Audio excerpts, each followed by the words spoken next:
Hello?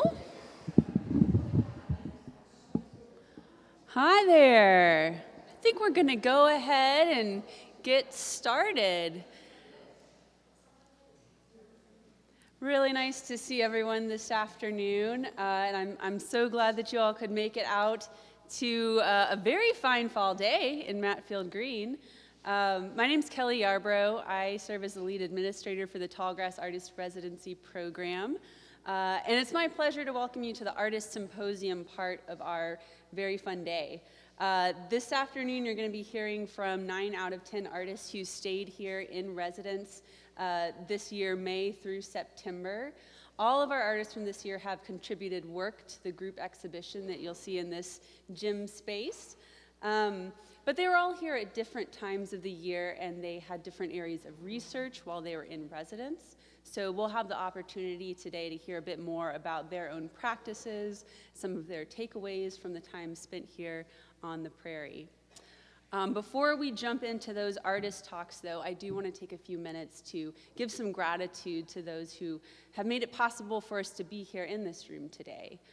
I think many of you here probably know that the Flint Hills is the last contiguous fragment of tallgrass prairie ecosystem that still exists anywhere. This land has sustained and been sustained by a relationship with humans for thousands of years. Before European settlers came to the area, Plains people used fire to hunt and manage land, they farmed, and they lived in reciprocity with the prairie.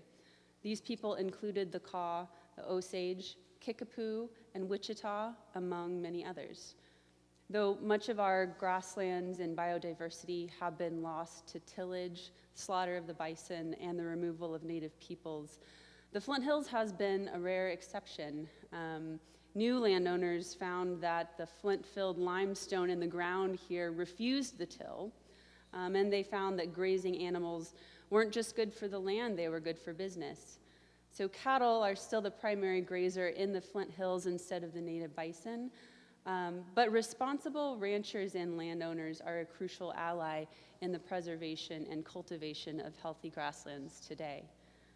Matfield Green specifically exists because of this agriculture and the economy around it. But the story of Matfield Green is different from most other small towns that I think you'll encounter in modern day America, because some extraordinary people refuse to let agrarian values and community life become a thing of the past. Though the current population of Matfield Green is about 60-ish people, its cultural footprint, I think, is much, much larger than that. When I first met folks here in 2014, there were 2 contemporary art spaces, voluntary public access walking paths. People here grow and share food with each other.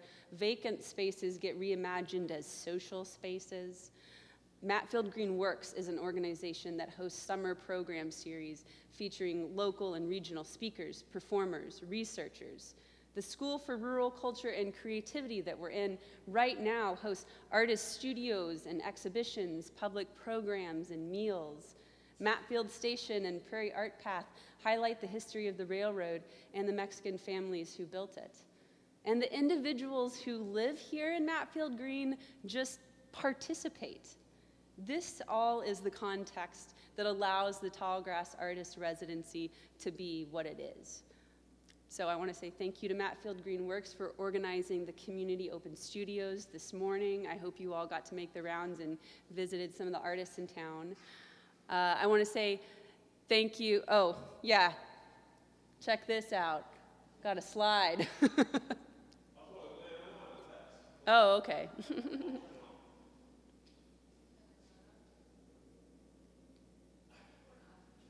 There is a slide. There are many slides. Great. Going to work on that. And these organizations that I mentioned have logos. So Matfield Green Works did the community open studios for us this morning. I love how many artists are in this town that are willing to open their spaces up to the public. Thank you so much. School for Rural Culture and Creativity is this building right here. We'll hear a little bit more about them in just a minute. Matfield Station and Prairie Art Path is just north on 177 here. That's where the artists stay. And I want to say thank you to Teresa Van Akron for setting up a local lunch stand this afternoon. We always struggle with the ways to feed people when they come into town, so thank you so much. Hey, and thanks to Cottonwood Falls for having a anniversary celebration on this weekend as well. That's helpful. And I also want to give a big thank you to Kansas Creative Arts Industries Commission, which is part of the Kansas Department of Commerce. They have funded this program for 8 years since the first start of it, and it couldn't happen without KCAIC's support. And I also want to give a big thank you to Derek and Catherine Ham, my go-to team since the first year of the residency. This exhibition, the tech, the website, graphic design, all the pretty things, basically, wouldn't be what they are without their dedication and talents. So there's a unique and wonderful combination of people that make Matfield Green the community that it is. And I want to invite one of those people to the stage to talk for a few minutes about what's going on in this building here and the vision for it.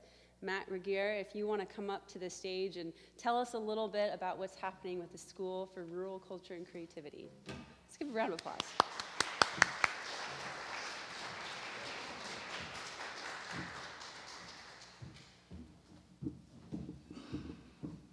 You got a slide too. Oh. I know. I don't think I. Okay. We help each other. Yeah, wow. Didn't even know I had a slide. Yeah. That's great. Well, I just wanted to welcome everyone here, the artists in residence, welcome, and also visitors.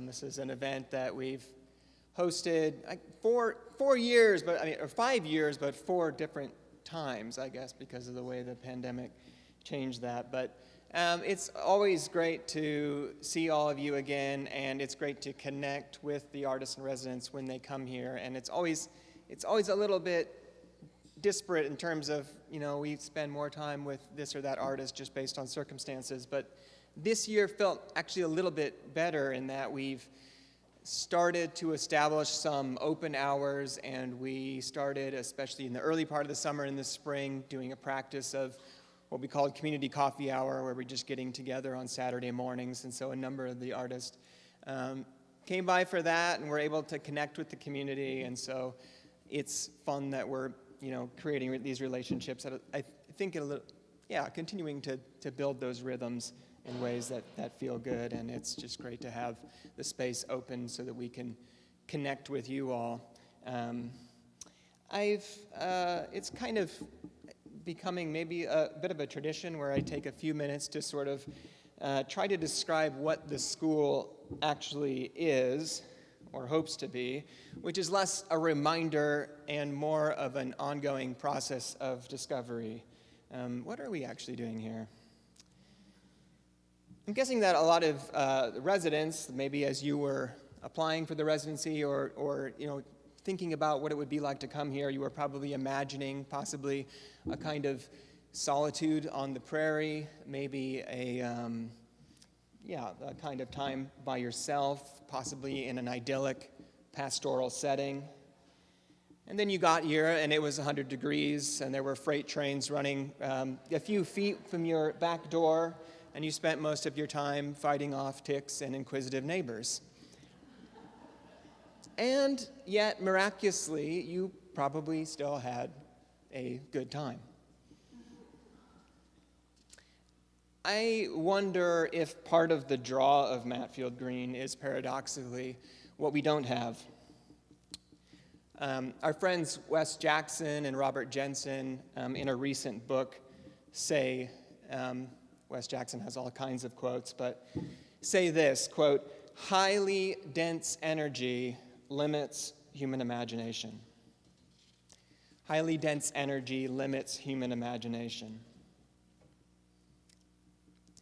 I've always had a little bit of mixed feelings with the word creativity in our name, rural culture and creativity. And I think it's because sometimes the way it's used more broadly. I know several years ago there was a book and kind of, I don't know if it was even a movement called the creative class, which to me basically assumed that creative people were a kind of class, first of all, and basically a number of professional people who, by the way, probably deserve their 6 or 7-figure salaries and who typically do not live in places like Matfield Green or in rural America. But if highly dense energy limits the human imagination and limits creativity, then a place like Matfield Green actually has a kind of advantage. In an even older essay, Wes Jackson said it somewhat differently. He said, high energy or highly dense energy destroys information, cultural information in particular. I thought of this summer, which was the driest summer that we've experienced here since we moved to Matfield Green almost 9 years ago. Trying to keep everything watered through the garden until we were finally issued by the city a water restriction telling us that we weren't supposed to water plants and gardens anymore.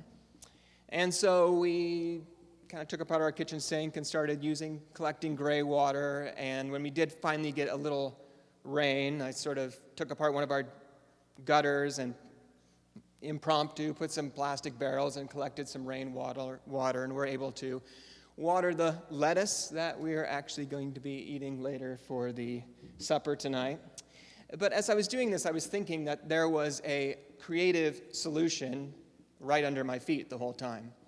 Because like many other older houses, we have an underground cistern, like right under our back porch, which in our case is still in good shape, but hasn't been connected to the gutter system for who knows how long, decades. Why not? Well, deeper wells, bigger pumps, larger water towers, highly dense energy destroys cultural information.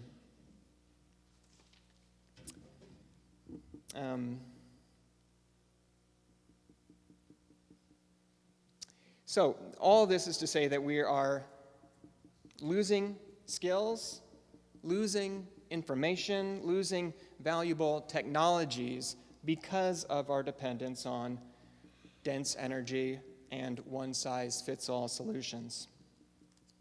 A long-winded way of saying that as this space develops, we want to continue to explore and discover ideas and practices that are low on energy and high on imagination. Sometimes that might be as simple as learning slowly over time to rely on our neighbors, to build our communities, to rely on the land for what we need. And I think that all of your contributions really help in that way, that we are able to get feedback from you as artists and visitors to understand who we are as a community, what we're doing right, how we can grow and change. And it also just keeps us sane by introducing a few new faces every once in a while. So thanks. You can continue to support us by coming to events. We do have if you're not on our email sign-up sheet, we do have a clipboard with an email sheet over there somewhere, I think by the coffee. Of course, we can use your financial gifts. Some of you have become Rural Scholars over the past year, which is our new yearly donation campaign, which has been really huge for us. Our budget is very small, and we rely on small donations to keep going and keep doing the basic renovations that we need to continue. Also, just one note, I hope to see you later this evening for the meal. This has also becoming a tradition of trying to use local foods to provide the meal. So thanks to Jane Koger of Homestead Ranch for donating all the grass-fed beef from her ranch. That will go into the chili. Most of the vegetables in the chili were grown here in Matfield, as well as the salad, the lettuce for the salad.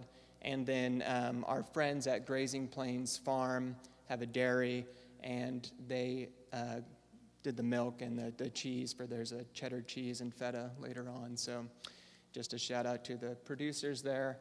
And that is a donation, suggested $15, but any donations you have for that would be lovely. So again, thanks for being here. Thanks to the artists for making this happen, and look forward to the rest of the day.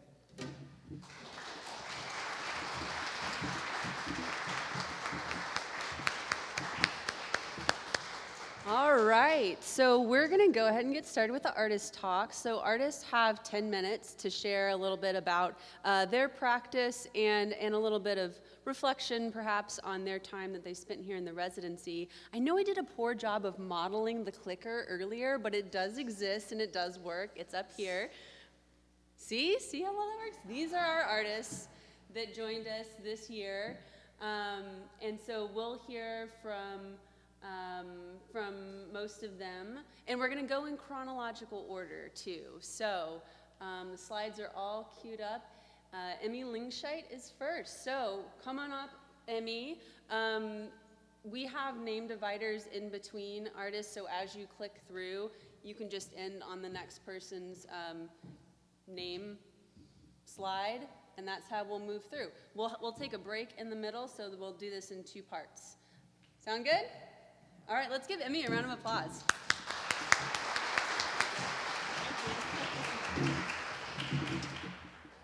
Hey, everybody.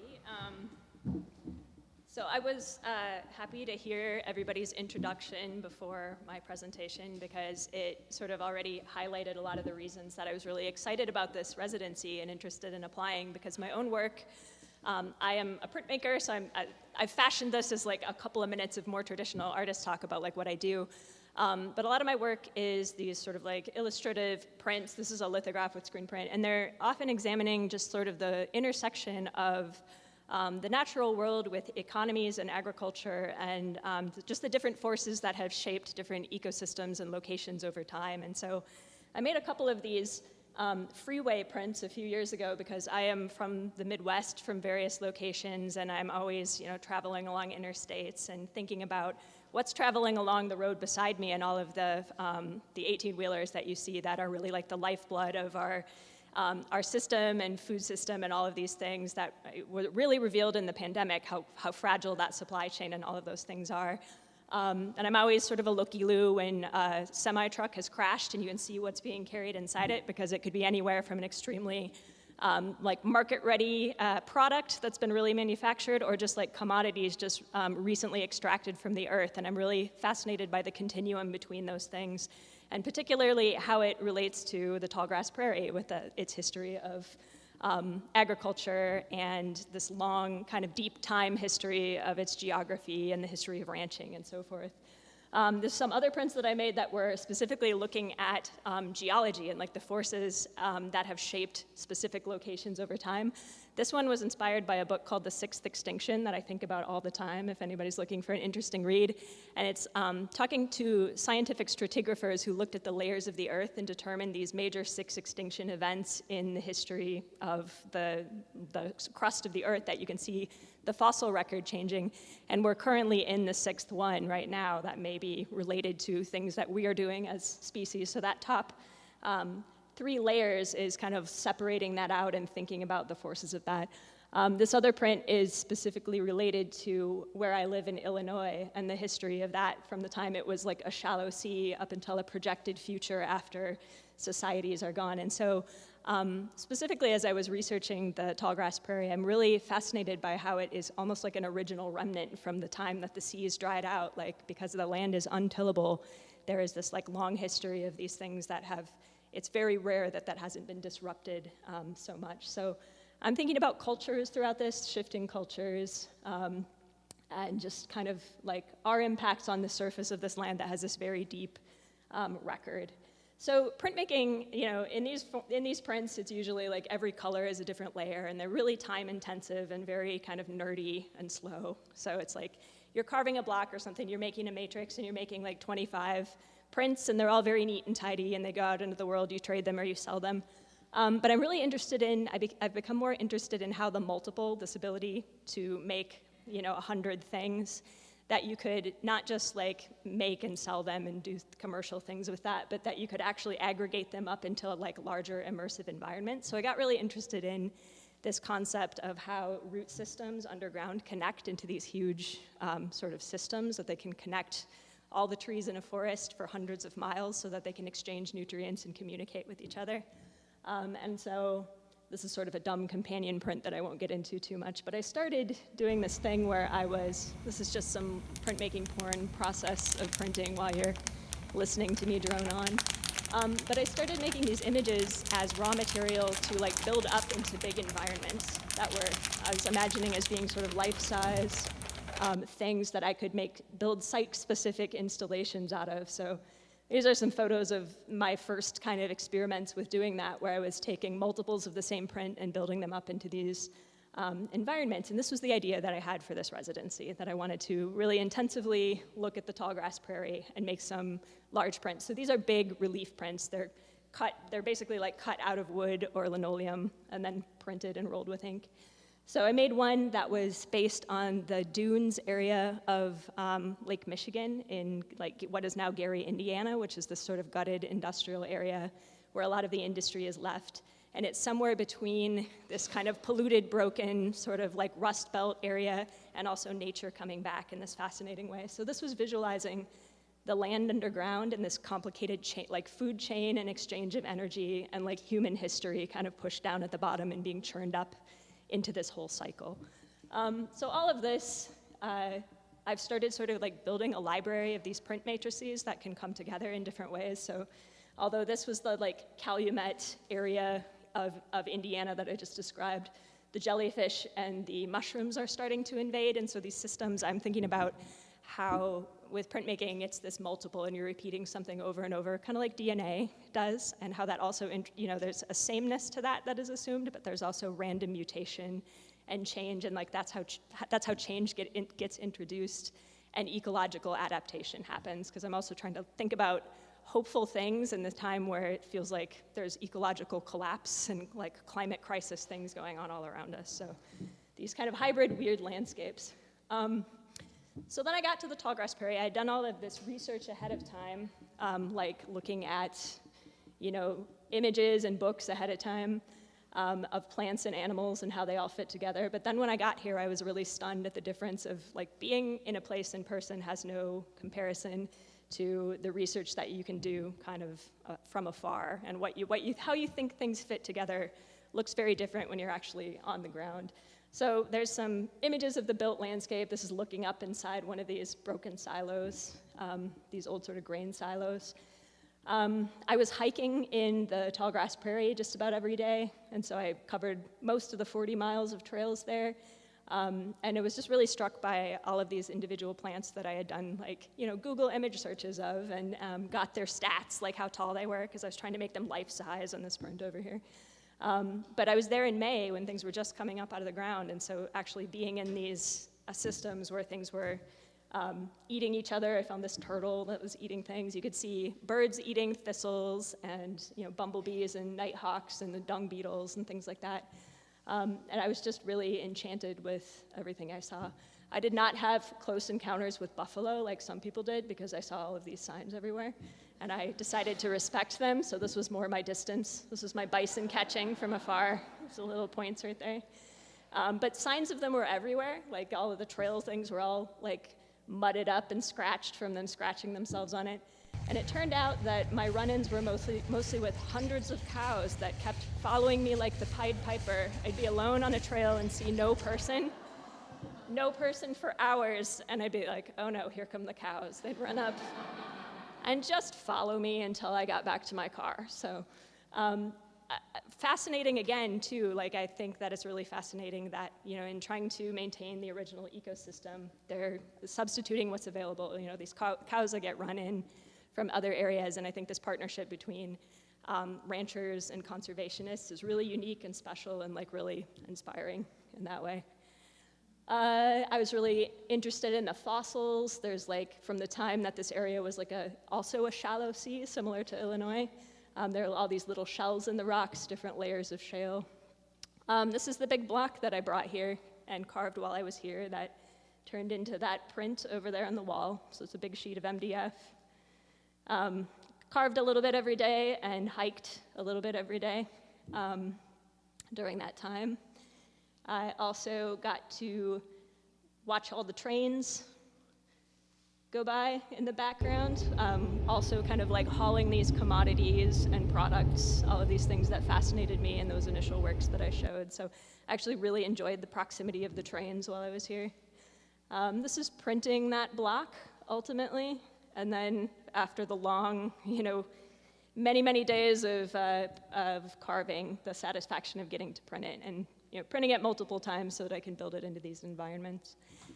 While I was here, I did a zine workshop with some folks who may be here even today too, and I kind of I made this little example one that I'm still working on that's kind of about the experience between being out in the prairie in person and trying to do research from afar and how different those things actually are. But people came out and were really enthusiastic and made cool things, and it's just been delightful to meet the folks that live in this area too, and how much respect and interest they have and appreciation for how unique this place is. On my way out of town, I got to visit the Land Institute, which I have also known about for a long time and been really interested in for their work in permaculture. So I was really interested in the root systems being here so early in the prairie's growth period. The grass was only about this tall, and you could see from the beginning of the residency to the end, all these new plants coming up from one day to the next. Nothing would be there in the next, but I was keenly aware of these 15 to 20 foot root systems below, and they talk about that quite a bit in their displays at the Land Institute and are really interested in this sustainable agriculture where we can rely on those root systems in an extended way and just have a deep well for survival in the times that are now and ahead of us with droughts and things like that. So that's that. And so I look forward to building the prints that I made for the residency here are going to be part of ongoing installations of these hybrid sort of ecological systems on into the future with other things. The end. Thank you. One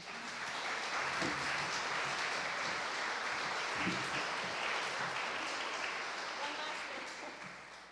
The folks that were here for the zine workshop, we made a collaborative one at the end of it, and there are some flat ones down here if you would like some people's little interpretations of the prairie as a souvenir. That stuff is here too.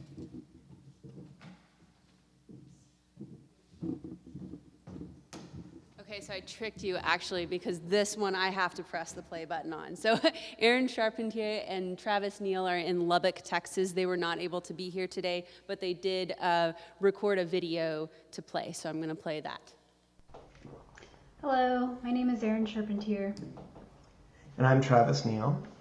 And we're coming to you today from Lubbock, Texas, the unceded and traditional territory of the Mescalero, Apache, Kiowa, and Comanche people. While in residence, we spent our time reading and engaging in a series of relational performances with the plants, fungi, and algae of the tallgrass prairie. And what we've prepared for you today is a series of quotes and texts that we were reading and that informed our performances, followed by the documentation of our performances. Each of these performances is centered around a framework that views plants, fungi, and algae of the prairie as subjects fused with living intelligence, beauty, intrinsic value, and profound meaning. So what you will see in this lecture are casual photographs of the text that will be reading from, followed by the residue of our relational performances. The texts have a relation to the performance. They are part of the body of the work. So let's begin. Biologists and geologists agree that some 2,000 million years ago, the cyanobacteria, the oxygen-releasing photosynthetic prokaryotes that used to be called blue-green algae, began one of the greatest changes known in the history of this planet. The increase in concentration of atmospheric oxygen from far less than 1 part per thousand to about 200 parts per thousand, or 20%. Without this high concentration of oxygen, plants, people, and other animals would not have evolved. The fungal-algal symbiosis so blurs the distinction between individual and community that it has attracted a great deal of research attention. Some pairs are so specialized that they cannot live apart from one another. Nearly 20,000 species of fungus are known to occur only as obligate members of a lichen symbiosis. Others have the capacity to live freely, yet choose to join an alga to become a lichen. Scientists are interested in how the marriage of alga and fungus occurs, and so they've tried to identify the factors that induce two species to live as one. But when researchers put the two together in the laboratory and provided them with ideal conditions for both alga and fungus, they gave each other the cold shoulder and proceeded to live separate lives in the same culture dish, like the most platonic of roommates. The scientists were puzzled and began to tinker with the habitat, altering one factor and then another, but still no lichen. It was only when they severely curtailed the resources, when they created harsh and stressful conditions, that the two would turn toward each other and begin to cooperate. Only with severe need did the hyphae curl around the alga, and only when the alga was stressed did it welcome the advances. These ancients carry teachings in the way that they live. They remind us of the enduring power that arises from mutualism, from the sharing of the gifts carried by each species. Balanced reciprocity has enabled them to flourish under the most stressful of conditions. Their success is measured not by consumption and growth, but by graceful longevity and simplicity, by persistence while the world changed around them. It's changing now. While lichens can sustain humans, people have not returned the favor of caring for lichens. Umbilicaria, like many lichens, is highly sensitive to air pollution. When you find Umbilicaria, you will know that you're breathing the purest air. Atmospheric contaminants like sulfur dioxide and ozone will kill it outright. Pay attention to when it departs.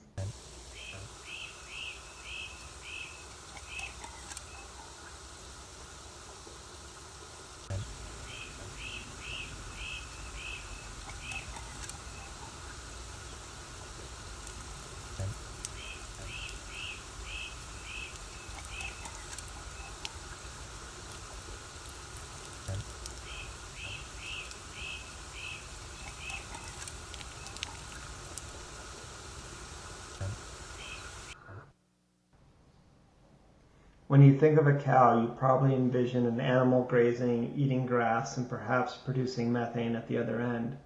However, cows cannot do this. Their bovine genome does not encode proteins with the enzymatic activity needed to digest cellulose. What the cow does is chew the grass and maintain a symbiotic community of microorganisms in her gut. It is this population of gut symbionts that digest the grass and makes the cow possible. The cow is an obvious example of what is called an holobiont, an organism plus its persistent communities of symbionts. The notion of the holobiont is important both within and beyond biology because it shows a radically new way of conceptualizing individuals. Recognizing the holobiont as a critical unit of life highlights process and reciprocal interactions while challenging notions of genomic purity. As such, the vegetal world is the best partner of our existence. Indeed, by purifying the atmosphere, by transforming carbon dioxide into oxygen, it brings the most precious help to our life. Even our heart, not to speak of other bodily functions, cannot act as a vital and psychic or spiritual center of our organism without us inhaling pure air. Even loving cannot happen without breathing.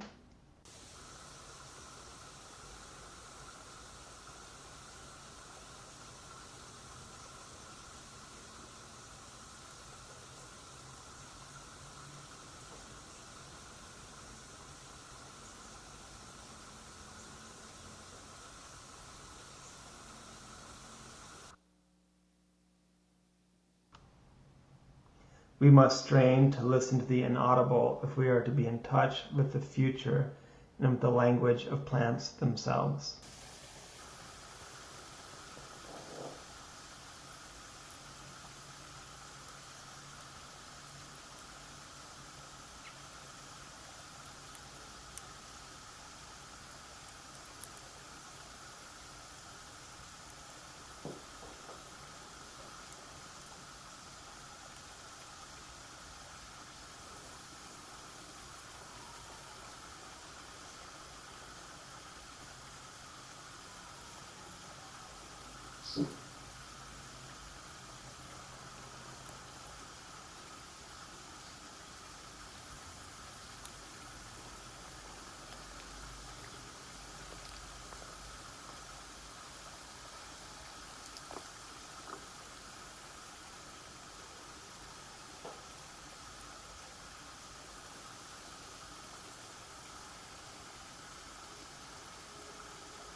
Recent work demonstrated that responses to herbivores involve changes in potentials, and injecting plants with electrical currents duplicated these responses. Plants apparently detected electrical signals with glutamate-like receptors that are functionally similar to the glutamate receptors that mediate neural communication, memory formation, and learning in vertebrate nervous systems. The Mimosa pudica, you may know it as the sensitive plant, contracts its leaves when touched. So in the experiment, potted mimosas were dropped a few harmless inches onto foam. At first, the leaves closed up immediately, but over time they stopped reacting. It wasn't that they were fatigued, Dr. Gagliano wrote, because when the pots were shaken, the leaves closed up again, and when the dropping test was repeated a month later, their leaves remained unruffled. The plants had learned that the drop wasn't a threat, Dr. Gagliano argued. The plants remembered.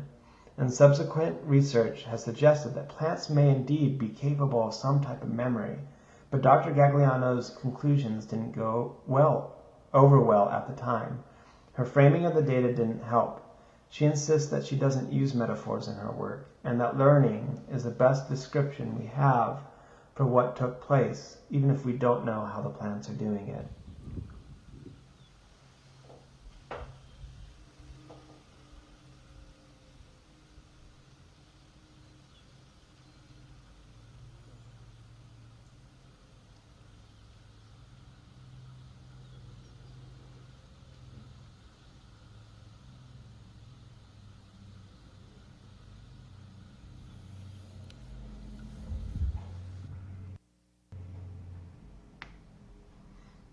Plants produce other volatile chemicals after damage by herbivores, pathogens, and other stresses that certainly act as integral signals and may also convey information among individuals.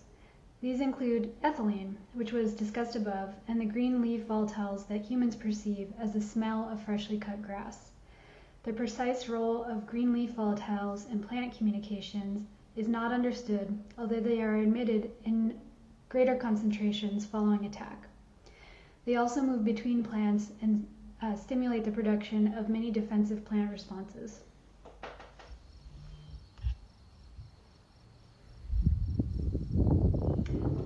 Thank you. This concludes our presentation, and we really enjoyed our time with the humans and non-humans of the tallgrass prairie. Yeah. Thank you. Goodbye.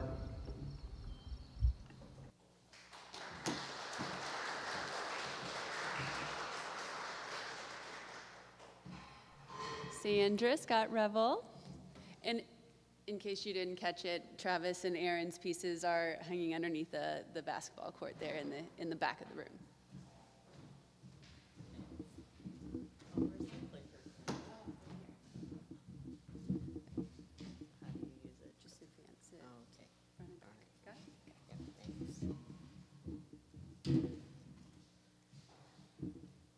Hello, it's so good to be here.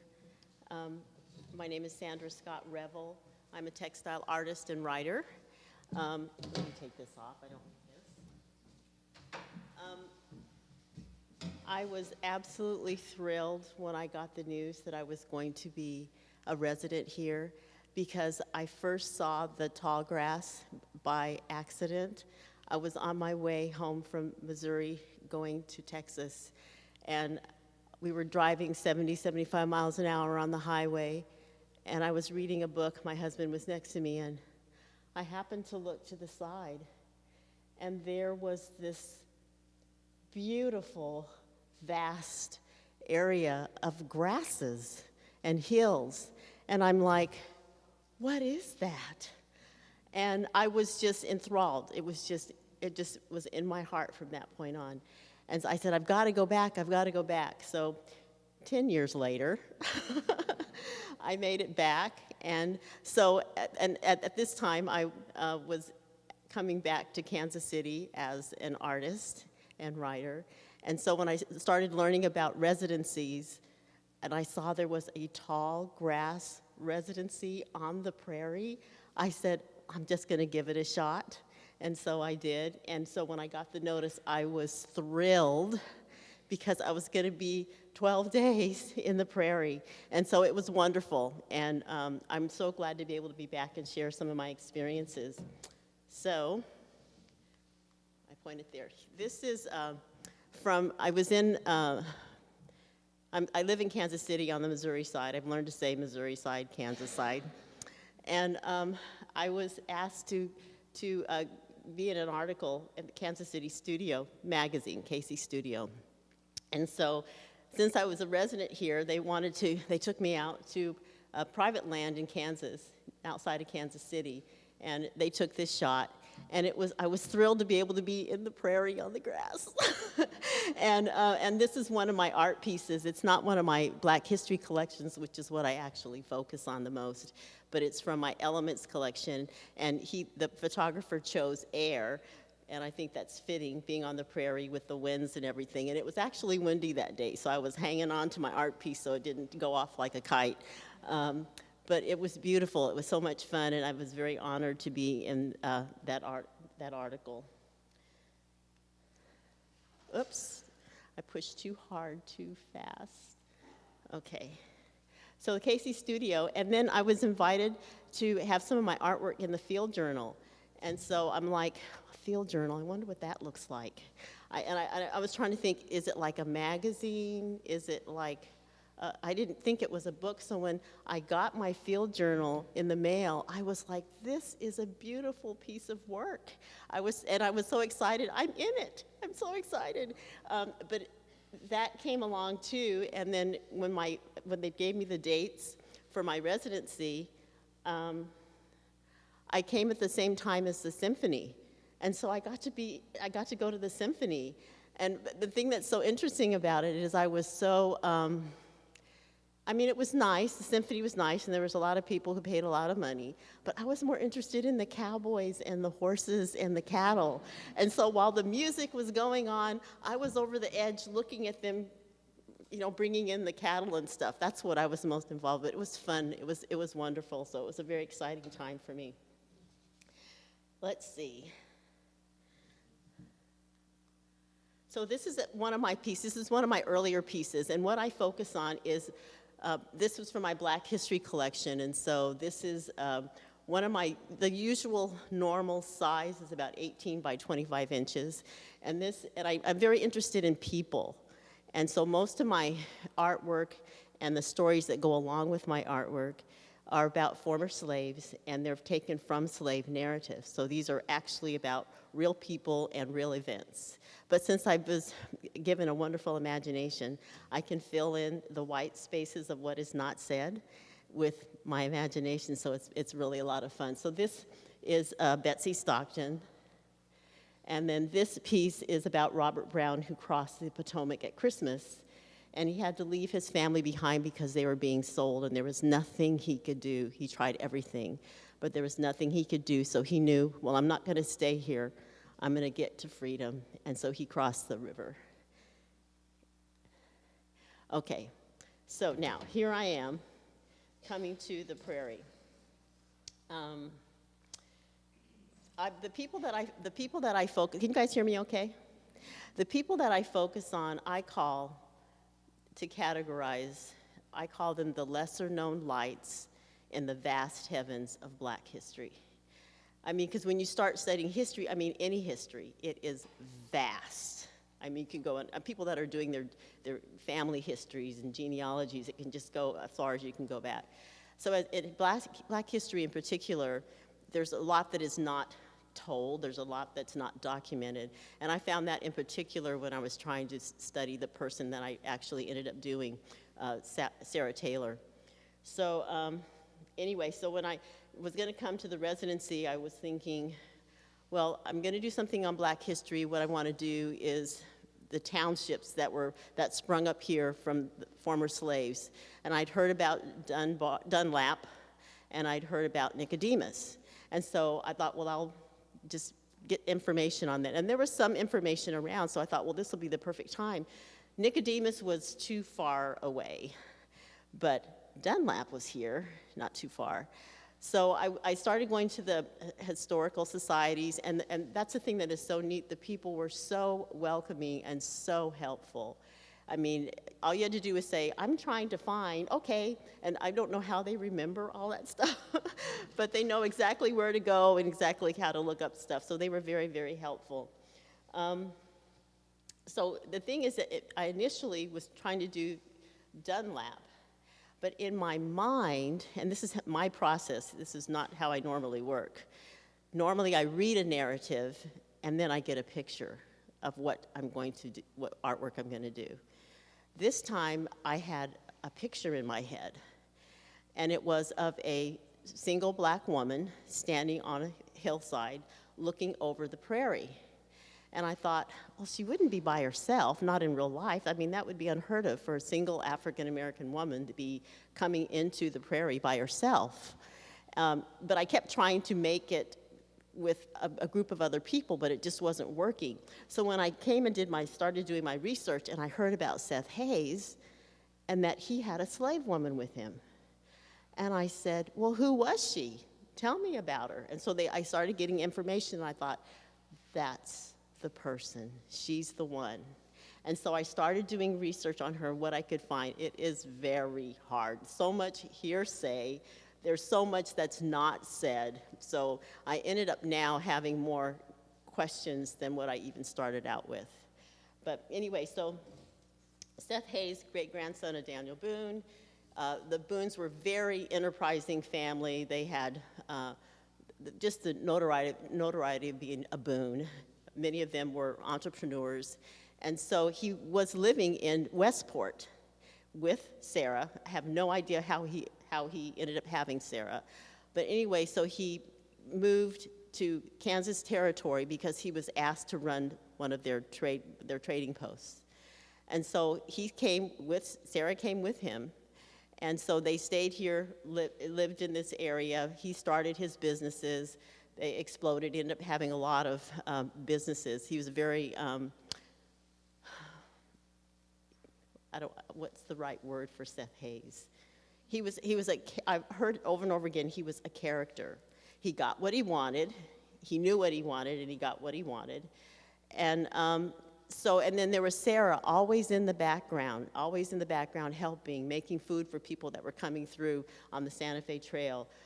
There was a few excerpts I could find from letters where they said, well, there was an old negress who gave us pickles and coffee as we were getting ready to head out. So she was there, but not there.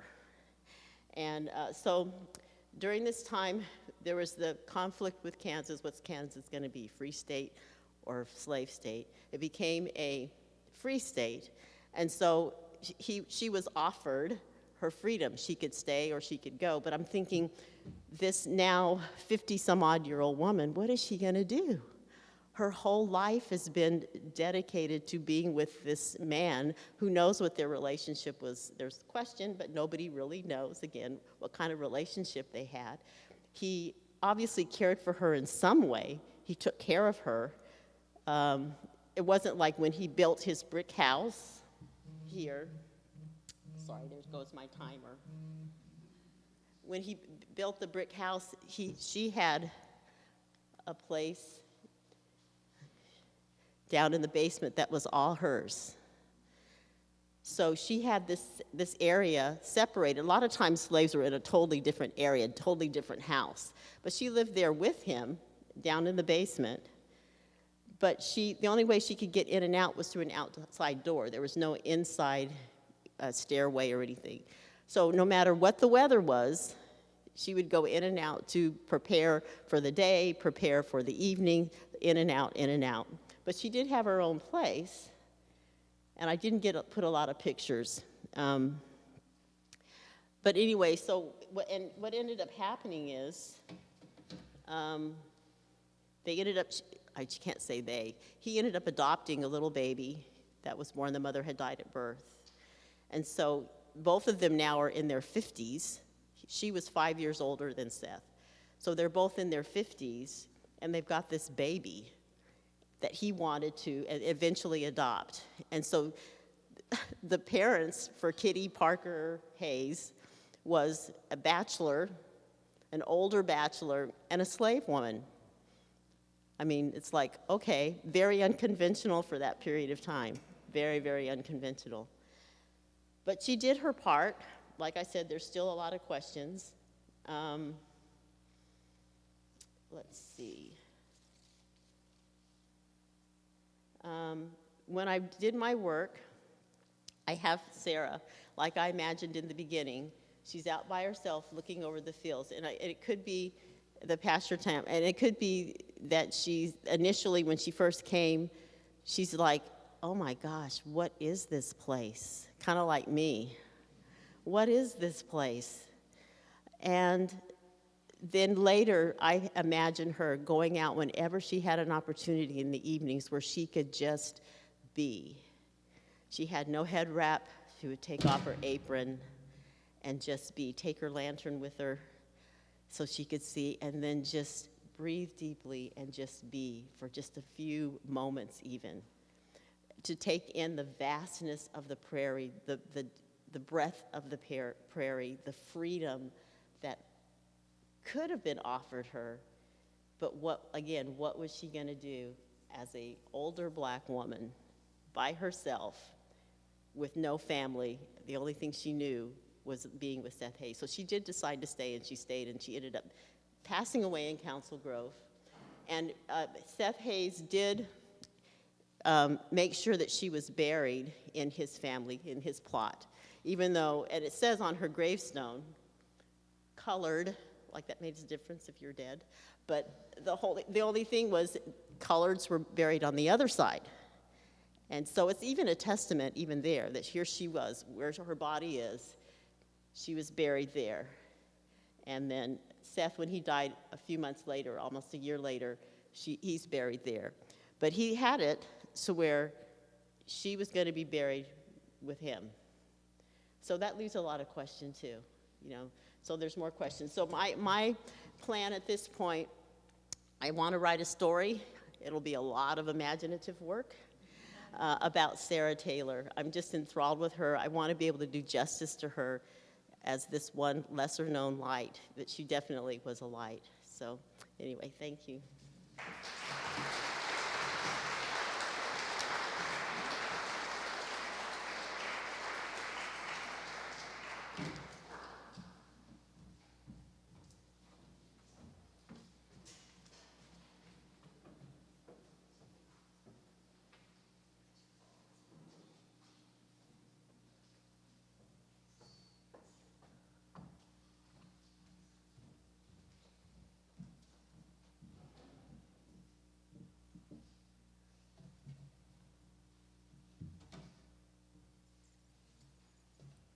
Okay. Hi, everyone. I'm Vidya Giri. I'm here from Houston, Texas, and these are some of my reflections from the residency that I wanted to talk about here today. So I am an artist, an engineer, and a designer, and I make work as a way to learn about my surroundings and connect to the environment and community. I work across a variety of media, from watercolor sketches to printed media and interactive 3D environments and forms of code and video art. All of these forms and projects connect and shape each other, and I like to collect samples from my surroundings as a part of my process. So I'm extremely grateful to be here and learned a lot from the residency here. So I wanted to just talk about some of my learnings from the residency, and I actually came here with my mom initially back in June, and she kept me company while I was working on my art. So I had some learnings from the prairie, where I had learned a lot by the concept of these plants that were coming back year over year, and the patterns over time, and all of the smaller plants interacting together as part of one community. So it was cool to hear about those quotes that Travis and Erin had put in their video. It was really beautiful to see the prairie that once covered North America and the flora and fauna that inhabit. And through this program, I really got to experience the prairie that probably used to connect all the way down to Houston, where I'm from. So it was really cool to see the parallels connecting Houston and the Gulf Coast Prairie, which, previously were connected by this maybe once intact prairie, but are now maybe connected by railways and modern infrastructure. So it was really cool to be right next to that BNSF railway at Matfield Station and know that that train could have been going anywhere across the country, like even all the way down to Houston. So it was cool to see even the similarities in the plant species like coneflowers and goldenrod and learn more about the ecosystem here as well. I also learned a lot from the community here as well. Here are some pictures that I'd taken. That's actually Sandra there with the horses and cowboys, which she had mentioned in her talk. So I was actually here during the symphony as well, so I learned a lot from talking to basically everyone here, some people here in the audience too. And it was really nice to see the way of life, and similar to the prairie, there's the patterns of the community here and the way that everyone checks in on each other. And my mom and I actually noted that it actually reminded us a lot of where she is from, where my family is from in India, and where she grew up, where there's like the small community and everyone kind of knows where everyone is, and you're walking around and you hear the news like orally just talking to everyone. So I have a slide here also, thankful for my mom, thankful to have that time to spend with her.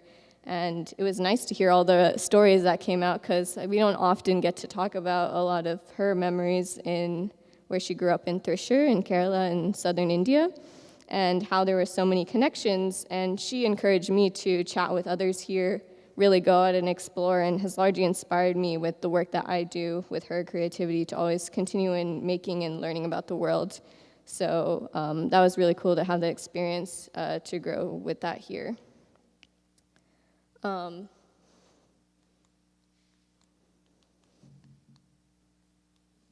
Sorry. I think it might have, yeah. Yeah.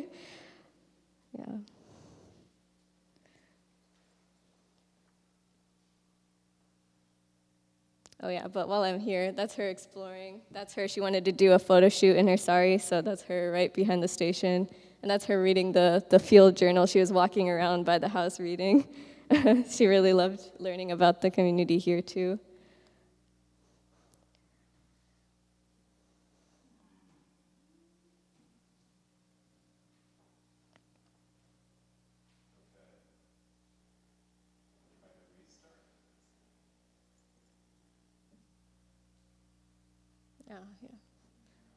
Yeah. Maybe the GIF got stuck, yeah. Okay, cool. So to talk more about like the work that I developed during my time here, I've kind of put a variety of some of the things that I've worked on here, a few different projects. The first one, which I recorded while I was here, was something I titled Grass Train Sky, which is a series of site-specific recordings from Matfield Green, recording the trains that pass by with the surroundings and environment with a slit scan technique. And I projected it on the station that was a parallel from the tracks. So as the train came by in real life, on the other side, it projected onto the historic station rest house. So that was a lot of fun, and I have some recordings on my table over there. Additionally,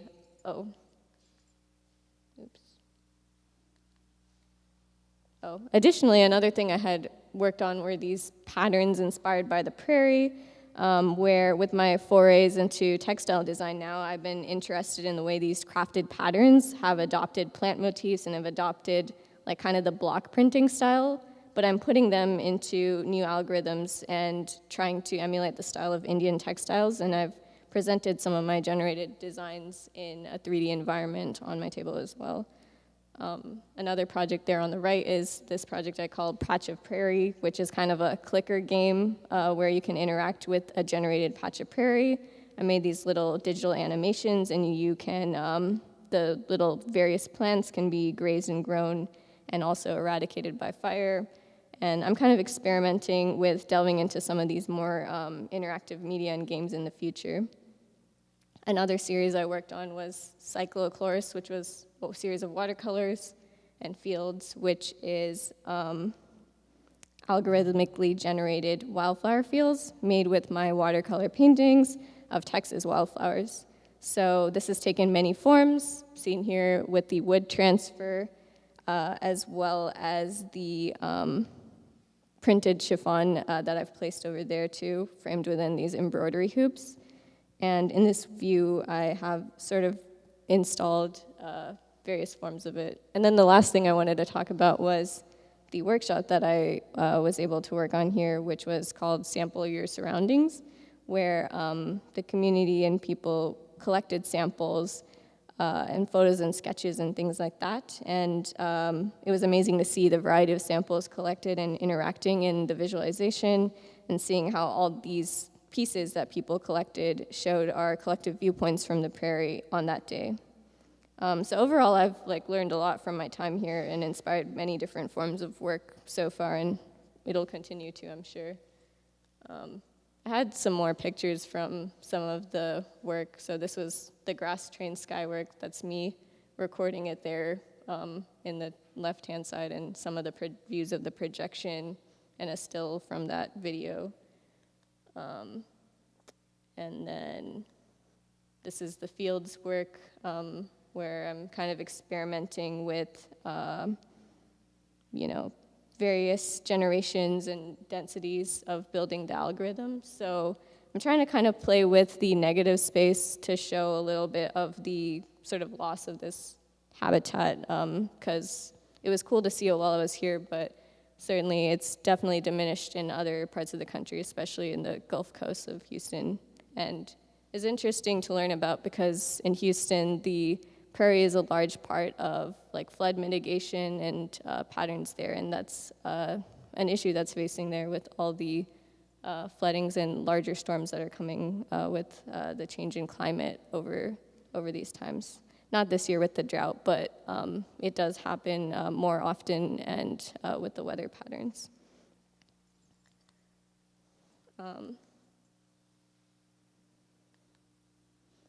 These are some screenshots from the samples that people contributed. So I just wanted to put a shout out there of the different viewpoints that people contributed, such as some of the doodles on the top were contributed by some brothers from the same family. So they were having a lot of fun, bouncing ideas off of each other. And some of these shadows on the ground were contributed as well, and all placed together in the 3D view. And then this is just a glimmer of the patch of prairie game that I was trying to work on in prototyping, which is still a work in progress, but I kind of like the gist of the flickering plants and representing it in a more hand-drawn, organic way. So yeah, I think that's sort of a general understanding. Overall, I've learned a lot here, and as a portion of my work is digital, feel free to check out my website, and my projects are all documented online. So feel free to reach out and message me if you have any questions. Thank you.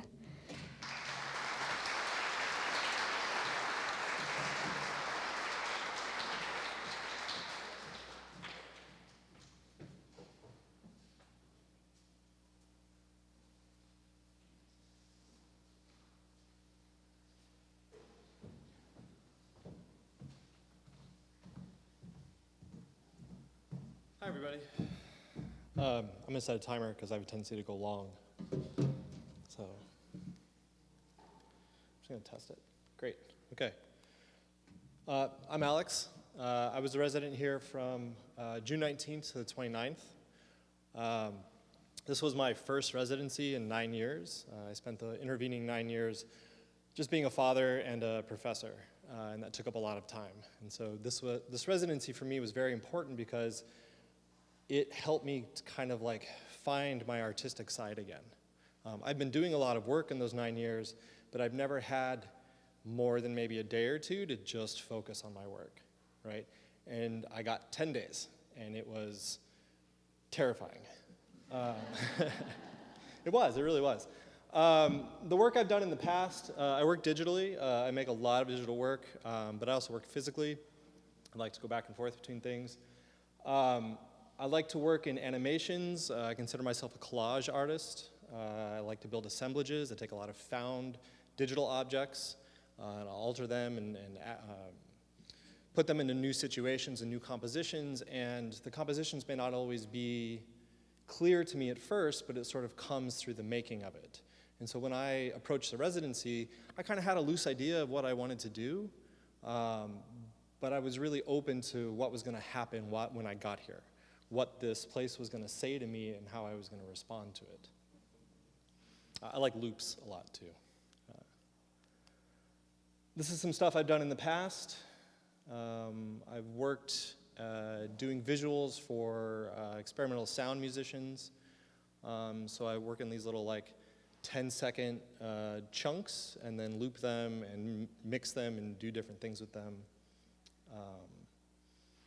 Something you may have noticed that I'm going to talk about is how each of the works is very self-contained. There tends not to be anything touching the edges or bleeding out into the edges. All of the elements are on these islands. They're all isolated from each other or from the world around them. Even this one where the camera is pulling away from it and the person is crawling towards it, it is all contained within this box. It's something I'm attracted to. It's something I fight against a lot. Something I try not to do, but always fail at not doing. It never feels satisfying to me when I don't do it. And so that brings me to what I was working on here. I do a lot of photo scanning. I use my phone to photo scan. When I was here, I had a drone, and I was flying the drone around a lot and doing large architectural photo scans. I scanned the school, the gym, Matfield Station, the prairie, lots of places. And I wanted to build this VR environment that you could walk around in that would be this poetic recreation of my impression of this space and the history that goes with this space, and sort of like a deep map of this space, layering all the human aspects and the geographical aspects, the climate aspects. And I'm still working on it, and it's fighting me like crazy because I keep trying to make it this huge open world that you can walk through in the way that the prairie is like that. This is a vast space, and that space is immense, and it is deafening, and it scared me while I was here. It became this, if I wanted to get groceries, I had to drive 40 minutes. If I wanted to find something to eat, I had to drive 40 minutes. The distances involved just became overwhelming and insurmountable sometimes. And I found myself staying at the cottage and working on my laptop and staying on this little island that I had brought with me and built for myself while I was here. And so I started making all these little photo scans of places around Matfield. This is on Mercer Street over here. That's out at the Tallgrass Prairie. That's inside the old gym over here. I kept coming back to these scans that I had made because they're these little self-contained environments. They're these vignettes, these black box theater stages, and I found them so interesting and so enticing that I wanted to go back to this stuff and bring this sensibility into these little places I was finding all over the place. And what ended up working out to do that was building them in Spark. Spark is the augmented reality software that Instagram uses for all their face filters and stuff. And then I love the idea of combining such a ridiculously mainstream platform like Instagram with my artwork, being able to just sort of push my weird stuff into that space and just have it live there, right? And so the 3 posters I have back there are just, you can barely see it, it's very dark. But they're augmented reality environments that you can push into this space or whatever space you happen to be in. This one in particular is the first piece, and it's called 4 a.m. And I think about halfway through my residency here, my wife and I were awoken at 4 a.m. by the train blasts. And at that point, I had gotten used to the trains. The trains come by every 20, 30 minutes, and you tend to sleep through them once you get used to it. But they never blow their whistles that late at night. So it woke us up, but I didn't think anything of it. I just went back to sleep. Got up the next day, had breakfast on the porch, and noticed there were just buzzards and flies everywhere. And what had happened was a deer had been struck. And the environment was sort of reclaiming the deer. It was starting that process, and that became very fascinating to me. So I took a photo scan of it. It's in that first piece. I started thinking about the cycles, very literally, I guess, and just how interesting that was to me. The people that I wanted to use to populate these environments had to be different from my other ones that I've done in my pieces, because the people here are different than any people I've ever met anywhere else. And I struggled for a long time in the residency. It wasn't until about the end of it that I really hit upon it. I was reading Prairie Earth, because apparently when you move here, that copy of that book just materializes in whatever house you happen to be in. I resisted reading it for a while, because I'm like, okay, that feels like the obvious move. I don't want to do that. But I did pick it up, and I was really struck by how visceral the writing felt, how it just like punched me in the gut as I was reading it, and how he was talking about his experience 30, 40 years ago of coming here, and trying to like reconcile that with my experience of it, and then reconcile that with like past accounts of it, and talking with the people that lived here about their experiences of it. And it really hit me that the prairie, as we think about it, as we want to think about it, doesn't exist anymore. It's been chopped up, it's been tilled, it's been ranched, it has roads going through it, train tracks. Even the preserve is mediated and managed and maintained. But the prairie that's inside of everybody that loves it is real. Like, that's something that everybody here who really enjoys this place carries with them. And so to make that literal, I started just putting grass on the people. I was like, well, okay, you're just going to get grass. You're just going to get lots of grass. And make them move around and do things in that kind of cyclical way. And so these three pieces are the first of what I hope will be a really large series of works. I have dozens and dozens and dozens of photo scans of just little tiny nooks and crannies and all these interstitial spaces that I found around here that seem to be kind of ignored, or at least not looked at very often. So I'm just going to keep adding them to my Instagram profile. And maybe eventually that VR piece will get done too. So while my residency here was terrifying and difficult for me, it was also really important. That challenge, that difficulty, was very important for me. It was very important for my growth, and I'm very thankful for it. So I know we have break now, so I'm going to try to be a little briefer than normal. Yeah, there we go. I'm almost right on time. But thank you very much for my time here, and I had a blast. Yeah.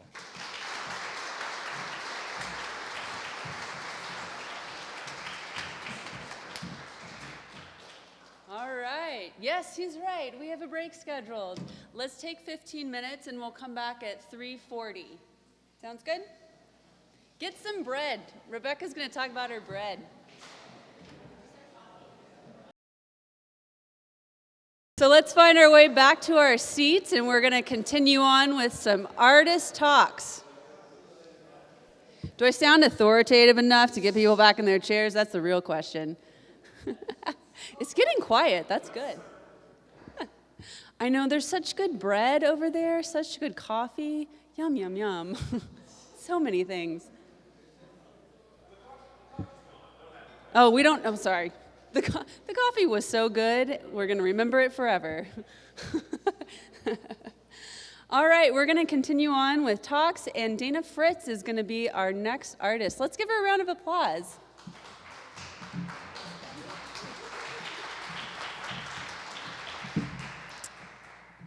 Well, thanks. Thanks to each of you for coming today. I'm so happy to be back here in the Flint Hills and Matfield Green to tell you a little bit about my work, to learn what the other residents did here, and to see my new friends again.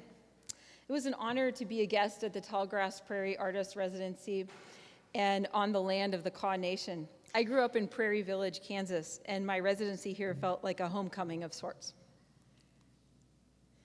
So to give you a little background, I've spent the last several years working on a book and an exhibition about Nebraska's hand-planted forest. 20,000 acres of trees were planted in the Nebraska Sandhills, an area that has just been declared the largest intact grassland in the world.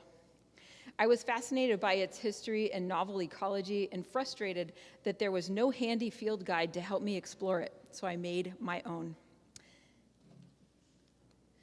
I think of the Nebraska Sandhills as a sister ecoregion to the Flint Hills.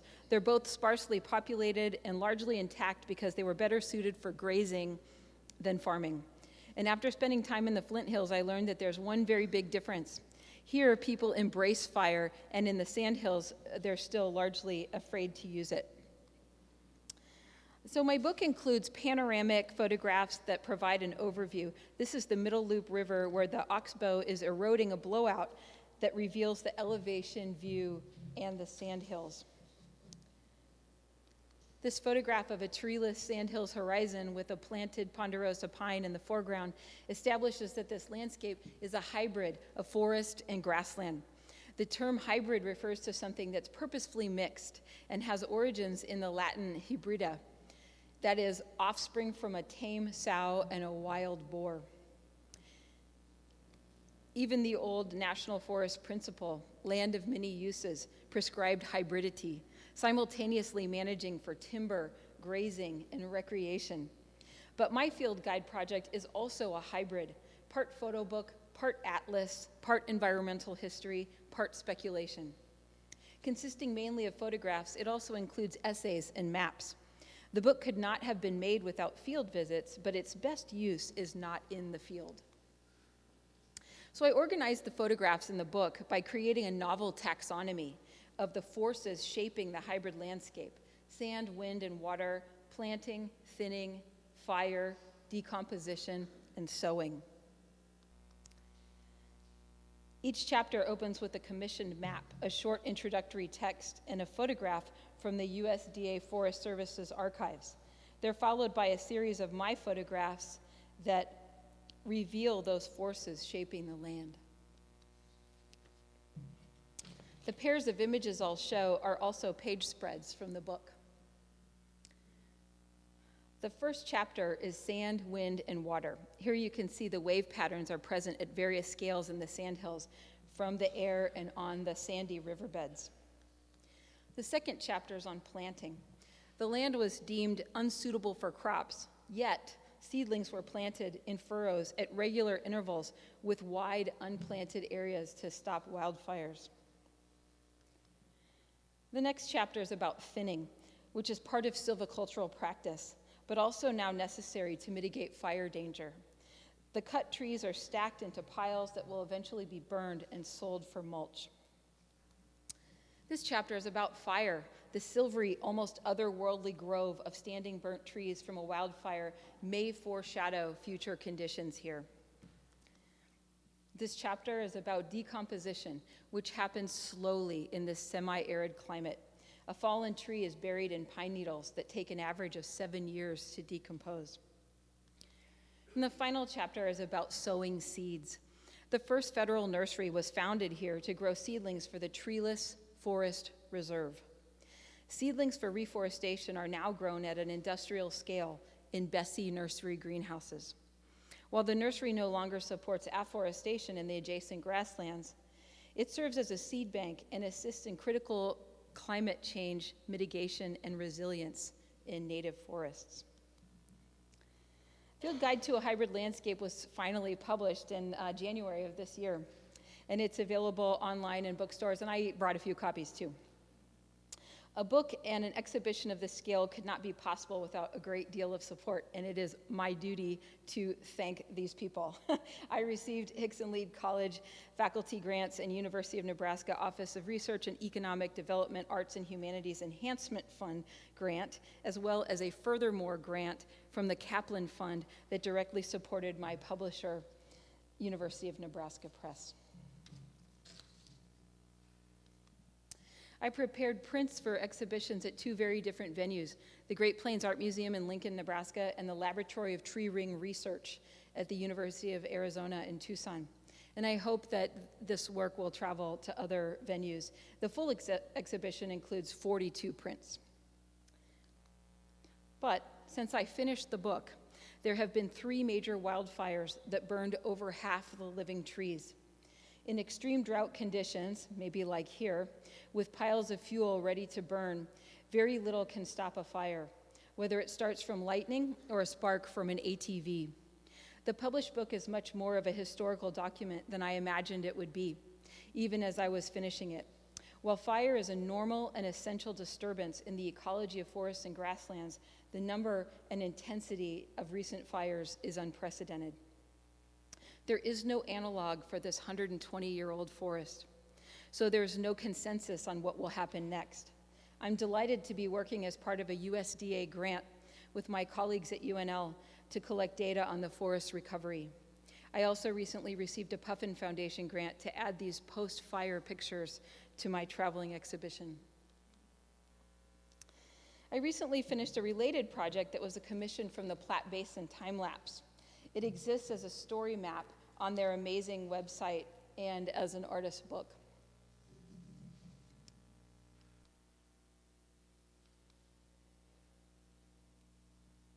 In Reforest, my photographs from national forests in the Platte Basin are enclosed by details of historical photographs from U.S. Forest Service archives.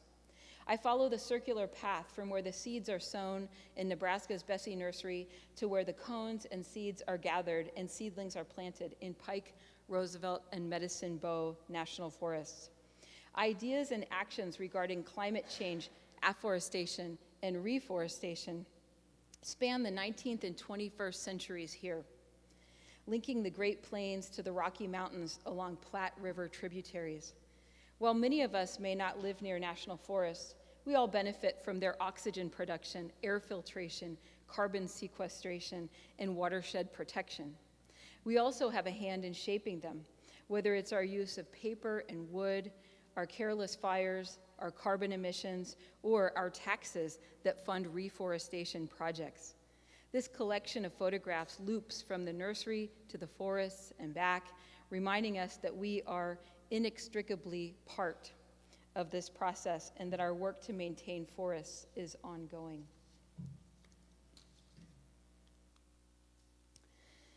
So what did I do here? I woke up every morning at dawn to walk the prairie paths so generously maintained by Bill McBride. It was blazing hot and incredibly humid while I was here, so sunrise was the best time for a walk. You might notice that a few of these photographs include compass plants. They're a little hard to see, but you can trust me on the compass plants. I became totally obsessed, and I got permission to cut a few samples. I spent the heat of the day in the casita reading about this place, studying its flora and topographic maps. I learned that Silphium laciniatum takes years to establish before blooming. The fingers of their giant leaves point to the poles and orient their flat faces to the east and west sun. They could reliably be used for orientation in a vast prairie with few landmarks. I pressed some leaves and photographed them in my ad hoc studio. I tested them with backlighting and made a plan. All I needed was some help. I could not have been more fortunate than to have Rebecca Vaughan as a Tallgrass sister artist. Not only was she an expert assistant, trained by her photographer father, she kept me supplied with all of her beautiful and delicious sourdough bread. Spending time with other artists is one of the best parts of a residency. So back home in my studio, I made life-size prints of compass plant leaves and set to work on an artist's book.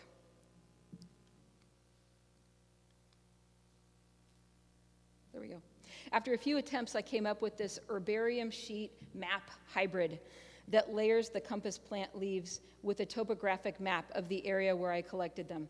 I think of compass plant as a metaphor for orientation, for figuring out where you are by observing your surroundings, and especially looking for what has been around a long time. The outside includes text prepared as if it were an herbarium specimen, including the collector and the site of the collection. I was struck by the resemblance between the shape of the compass plant leaves and the topography of the area around Matfield Station. Naturally, I turned the map 90 degrees on the inside, so the fingers of the leaves point north and south. I brought copies of all 3 books, so I hope you'll take a look. I'm so grateful to everyone I spent time with in Matfield Green. Thank you for the dinners, the walks, the conversations, and your welcoming community. My deepest gratitude goes to the brilliant Kelly Yarbrough, who envisioned this residency and continues to build and extend it in new ways. Your vision and ability to connect people is inspiring. Thanks.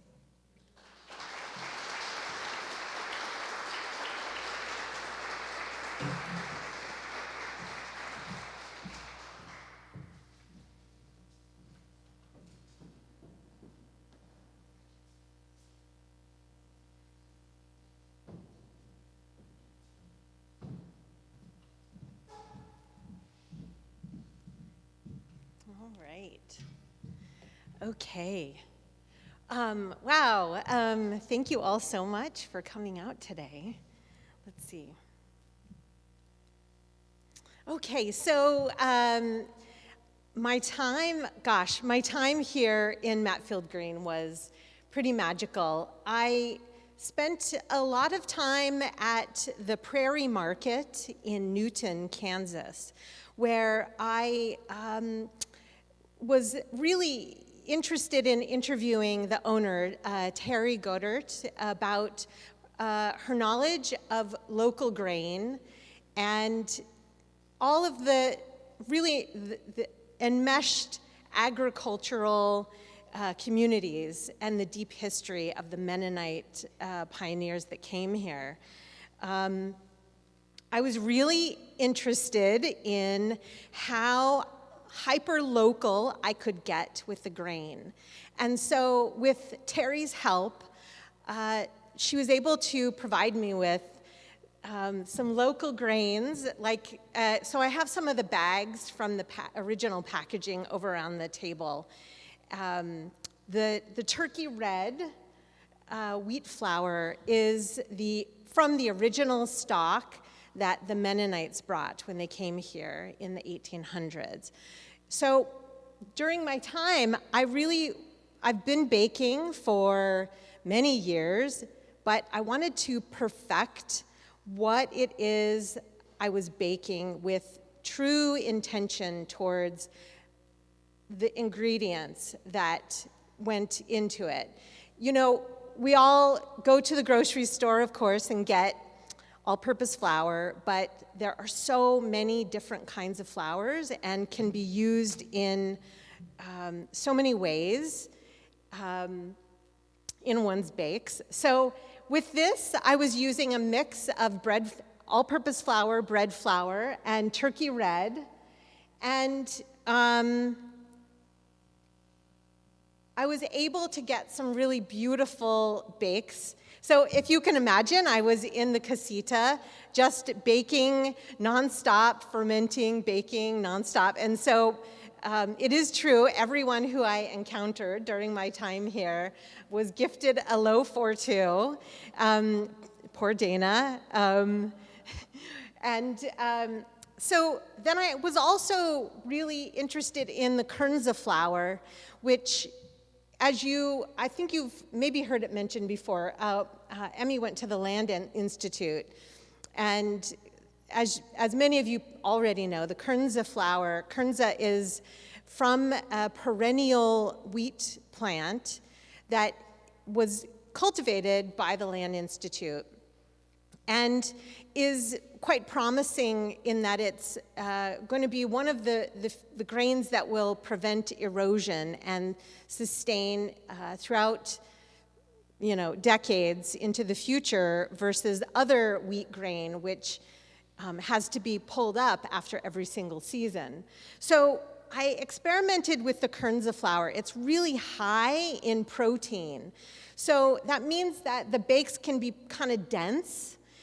However, I found that if I had the proper blend of all-purpose and bread flour, I had a really beautiful scoring, beautiful rise, and the taste was really amazing. The next wheat grain that I played around with was Grain Place Foods. I got the whole wheat berries from Marquette, Nebraska, from Terry, again, in Newton, Kansas. And the whole wheat berry. And with my stipend, I purchased, as a longtime baker, it's really exciting to say I use my stipend to buy a home mill.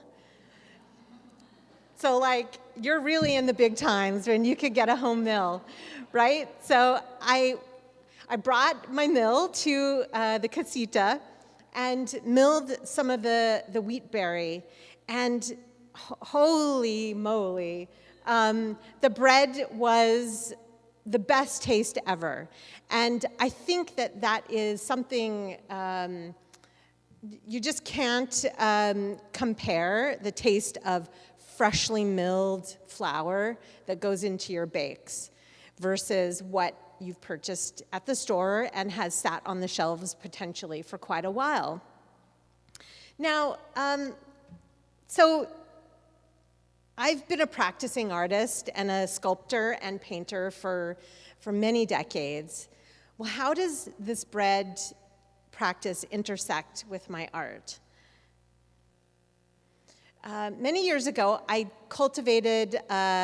developed a project called Lure, and it was based on this information I found. Many of you probably know all about calf grafting.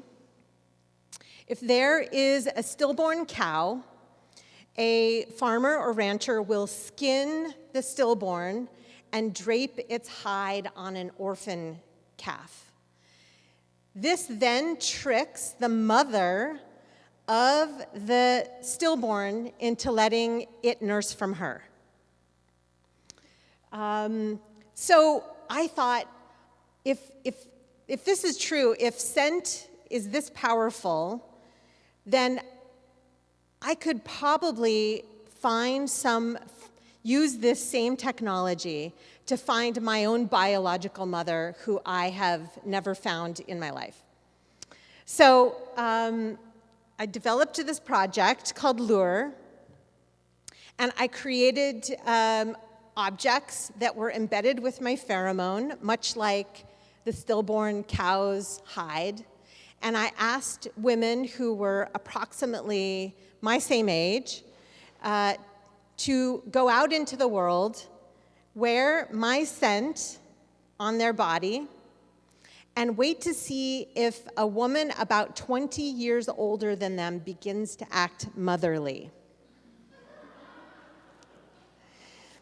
And if so, then my satellite was asked to report back to me and tell me if who this person was, and then I could investigate to see if, in fact, she was my biological mother. So I've been making art for many decades about this search for biological family. I think this work is also about any family who have been divided through either nation-state politics or whatever financial calamity incurs upon them. This is not just about me finding my own personal biological family, but I think any people or families who have been separated from one another. One thing that has happened since my time of the original development of the Lure project is 23andMe and Ancestry.com. A whole new set of knowledge that we can find about our biological histories and connections. So although I have found a half-brother through 23andMe, I still have not found my biological parents. However, I did learn that I'm Croatian. I'm mostly Croatian. And in my research into Croatia, I found that there is a centuries-old practice in which grandmothers will tattoo their granddaughters with these protection symbols. And these tattoos would protect the granddaughters from the invading Ottomans from kidnapping them. Because tattoos were seen as unsightly and they did not want young girls to have these tattoos on them. So I became interested in how I could score the bread with these protection symbols and send them out into the world. So many of these scoring designs are, they're like really beautiful, but they also specifically reference the tradition, the Sikanje or Bokanje tradition in Croatia. So I love this idea that I'm sending them out into the world, I'm gifting them, and people can share them with the symbols that go with them. Let's see. And many of the symbols, they have very specific references. Family, fence, bracelets, stars. Many of these symbols, which are, applicable to shepherds hundreds of years ago. However, we've updated them, and I've only found one other tattoo artist in the world who does this specific tradition of tattooing. And so stay tuned, because I've started to teach myself how to do a hand poke tattoo, and have started to, I'm wearing some tights, but I've started to actually practice on my own self and tattoo myself and my close friends with these protection symbols. So you could see during my time when I was at the Prairie Market for my artist talk during my residency, I shared the bakes that I'm sharing with you here today, which have the local grains, but also I gave a scoring demo on how to, at the time in your fermentation process and just before you put it in the oven, how to score some of these designs in your loaves. And that was a blast to have that time at the Prairie Market. So I just want to again say thank you so much to the folks here in Matfield Green and the team with the residency, our hosts, the McBrides, and also Terry and staff at the Prairie Market. And thank you all so much again for coming.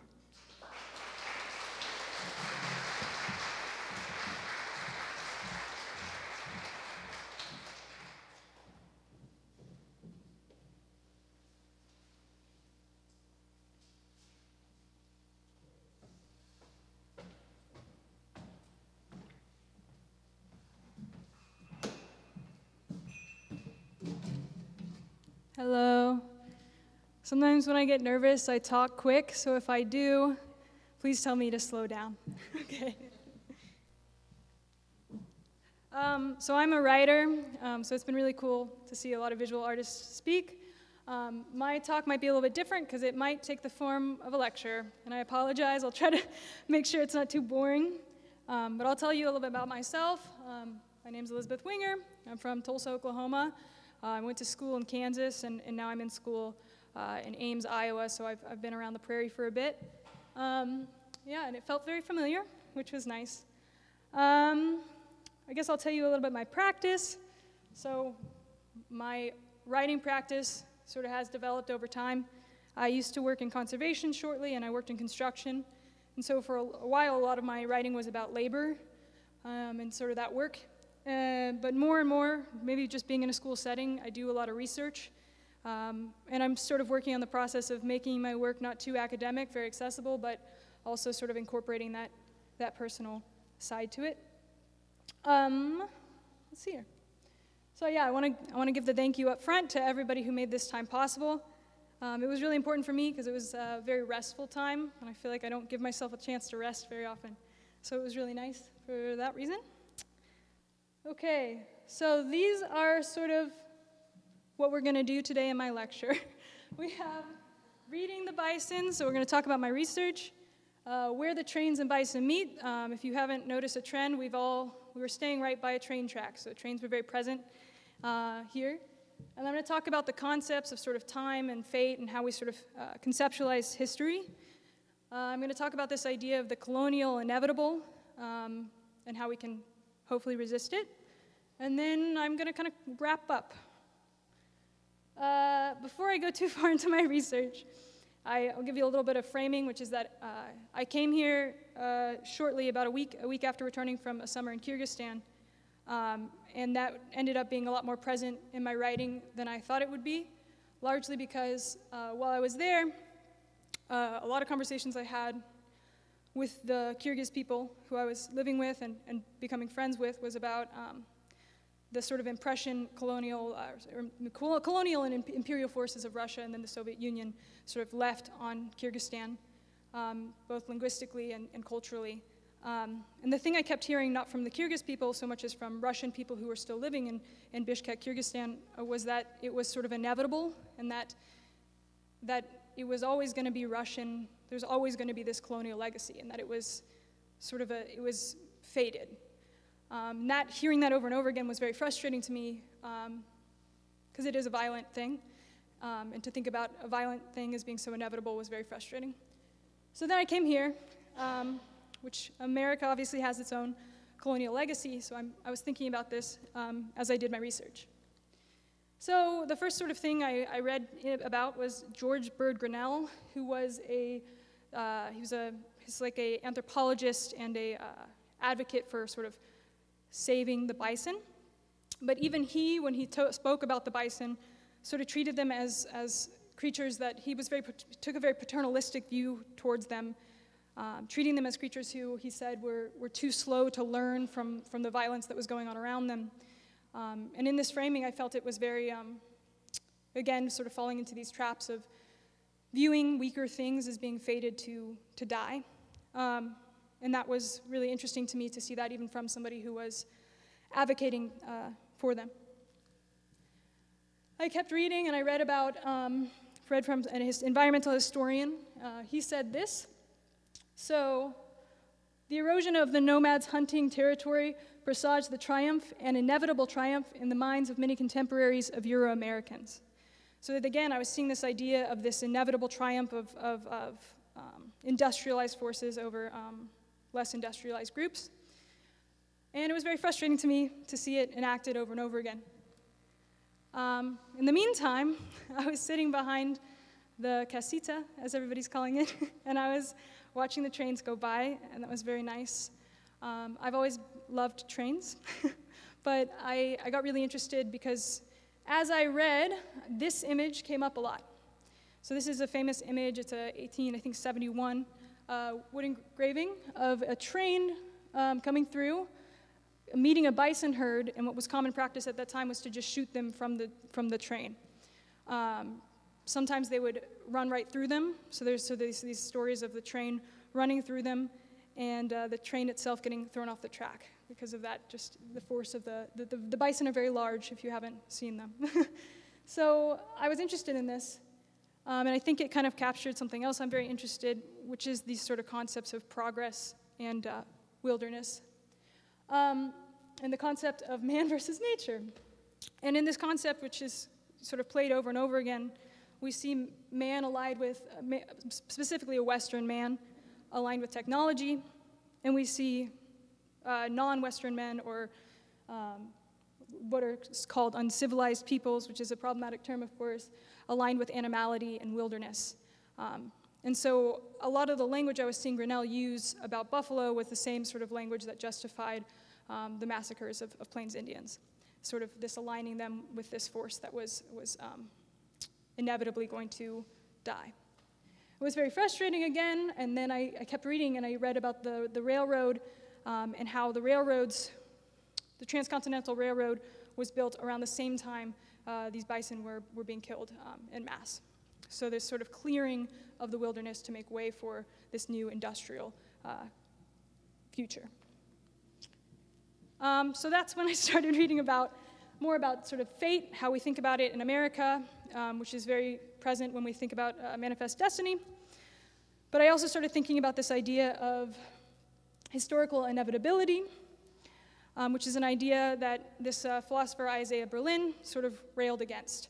Historical inevitability is this concept that it's a view of time as sort of a deterministic thing, that everything is always going to happen the way it's going to happen. It's a result of sort of mechanical processes. Berlin wrote against this because he believed that if we view time as predetermined and we view the future as something that's always going to happen, we take less responsibility for our own actions, in the sense that we see ourselves as sort of passengers on trains moving through on a track that's already set for us. And I really like his thinking, even though I myself am always unsure about free will. I felt that this was a really, really important moment in my thinking about this. It also is in very stark contrast to Manifest Destiny, which was coined by this man, John O'Sullivan, who wrote in his essay, Great Nation of Futurity, that America's national birth was the beginning of a new history, the formation and progress of an untried political system, which separates us, Americans, from the past and connects us with the future only.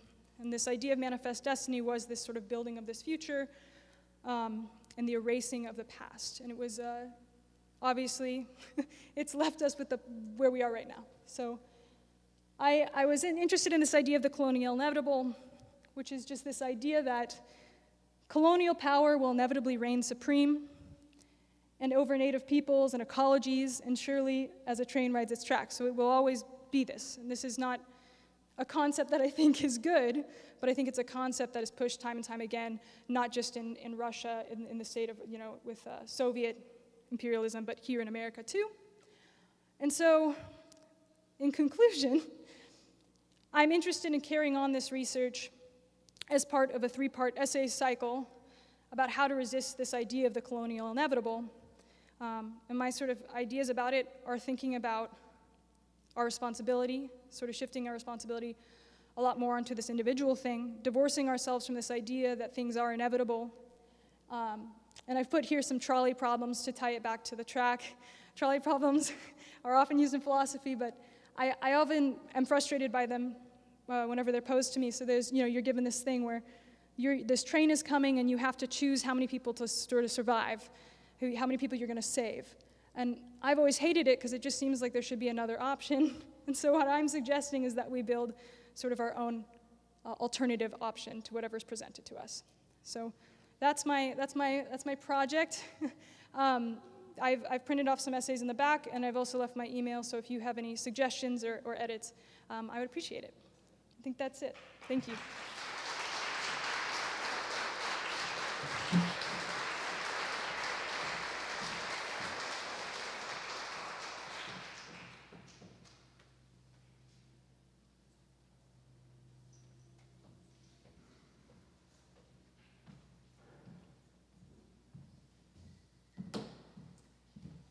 Hello.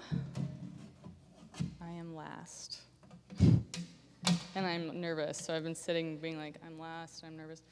But it's been fun to hear everyone's talks. It's really exciting to be here. Okay. Wait. So I don't know if it was clear, but I am in the midst of my residency. I'm towards the end. I'm on day 11. I came here from California. I believe that's the furthest distance. And I believe I am the Eco-Region Ambassador, which is a very exciting title. I was very excited to hear that. And I'm really hugely, hugely grateful for this opportunity. I mean, I'm adding to the thank yous because just having time and space as an artist is the most important thing. And I'm kind of obsessed with Kansas right now. I've never been here before, and this experience has just been like entirely a good one for me. Posed a lot of questions, been really helpful for my practice, and the community here is incredibly special, and I'm just grateful for you all. So I am from Ojai, California, and that is, I currently live and work there. I grew up there. I left for 10 years and came back somewhat unexpectedly. Thank you, COVID. It is 82.5 miles from Los Angeles, north and west, because the state curves right there. It's a gateway to the Sespe Wilderness, located in the Los Padres National Forest. And the Sespe is small. It is a small area that can be accessed from different places, but Ojai is the largest town that you can access that wilderness from. And the Los Padres actually also includes Big Sur, which is like at least 4 hours north. And I think Big Sur is sort of like a place that you can imagine if you're not in California. But the Sespe is unbelievably different from Big Sur. And I'm presenting a little bit on Ojai just for one slide, just because I think it's interesting to sort of see the differences, but maybe the similarities between places. It's a city of roughly 7,500 people, surrounded by a larger geographical valley that includes the unincorporated areas. So Ojai, the city of Ojai is, let's say, roughly 8,000 people. And that's a city inside of a valley surrounded by other towns, and probably the larger population of that valley is maybe 15,000 people, and they're all a little bit spread out in different pockets. So everyone knows each other, but also there are people you don't know, which is a cool thing. Let's see. It's characterized by the California chaparral ecosystem within which it's located. This ecoregion is generally misunderstood and underappreciated, sort of similar to the prairie. I was drawing some parallels there. The chaparral is endangered by altered fire frequency. We have tons of wildfires now. Ojai was almost burnt down in 2017 by the Thomas Fire. Urban development, drought, non-native species, and other ecological threats, which sound kind of similar to here sometimes. Development, I don't know about that. My work, so my scarecrows are here in the back, and if you haven't met them yet, they still need individual names. I like to title my scarecrows individually. So far, they're just tourist scarecrows, but I maybe need to sit with them for a bit. I made them over the week, but I finished them on Thursday and Friday. Other projects I've worked on, Ojai City Gift, which I'll be showing you in my next slide. Oh, sorry. Cappuccino Cafe Outpost was my thesis project in 2022 at grad school.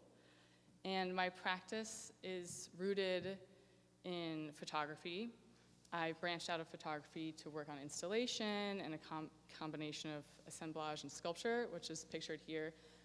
This concrete sculpture, it's sort of like a sculpture assemblage thing, but it's 4 feet high about. It's made by combining things in wet concrete that I pour on top of items that I've collected, and then I unbox it, if you will. I take it out of its mold after it's dried. And that's what I've been sort of working on lately, but as you can imagine, they're very heavy and difficult to move around and take up a lot of space. So as I'm running out of storage, I'm working on other projects as well. And these are my influencer scarecrows from 2018. They are individually named Gabriella and Bailey with @ in front of them because they're influencers. And those are my 2 very close friends in life, so I named them after them. Yeah, take a look. My artistic approach is through image production in relation to social media and vice versa. Being a photographer kind of led me to finding paid work, by being a social media manager. And I got really deep into that, into influencer marketing and understanding what that means. It's very relevant to my experience in life, so I want to start unpacking it. I currently co-organize a project space in Ojai called Spore Space. And another project I'll be showing you is the OJAI Ojai Jail Arts Initiative, which is also like a curatorial and organizational project I work on. And Peer-to-Peer was like a somewhat, I don't know if it's still alive or not, but it was a short-lived project during COVID with some other students at grad school. We were not able to meet in person that time for a whole year, so we got together and tried to do some outdoor exhibitions that would allow us to connect. So this is Ojai City Gift, and I'm going to read a section from the press release that I wrote and had edited. Ojai City Gift is an installation that turned the basic premise gallery into a hypothetical gift store in the Ojai Valley. Prominently visible from the street on Ojai Avenue, the city's only main street, it holds up a mirror and asks tourists and locals alike to consider the consequences of Ojai's shift from an agricultural economy to a primarily tourism-based economy. The installation features a densely arranged shopfront window of mixed media works coded with intricate Ojai lore, a scrolling digital sign that displays texts by Jiddu Krishnamurti, an Indian philosopher whose time in Ojai created its image as a regional hub for New Age thinking. A painted carnival cutout that invites visitors to take a photo of themselves as an influencer meditating in front of the Topa Topa Mountains. A rack of postcards made of my images from other window displays in town.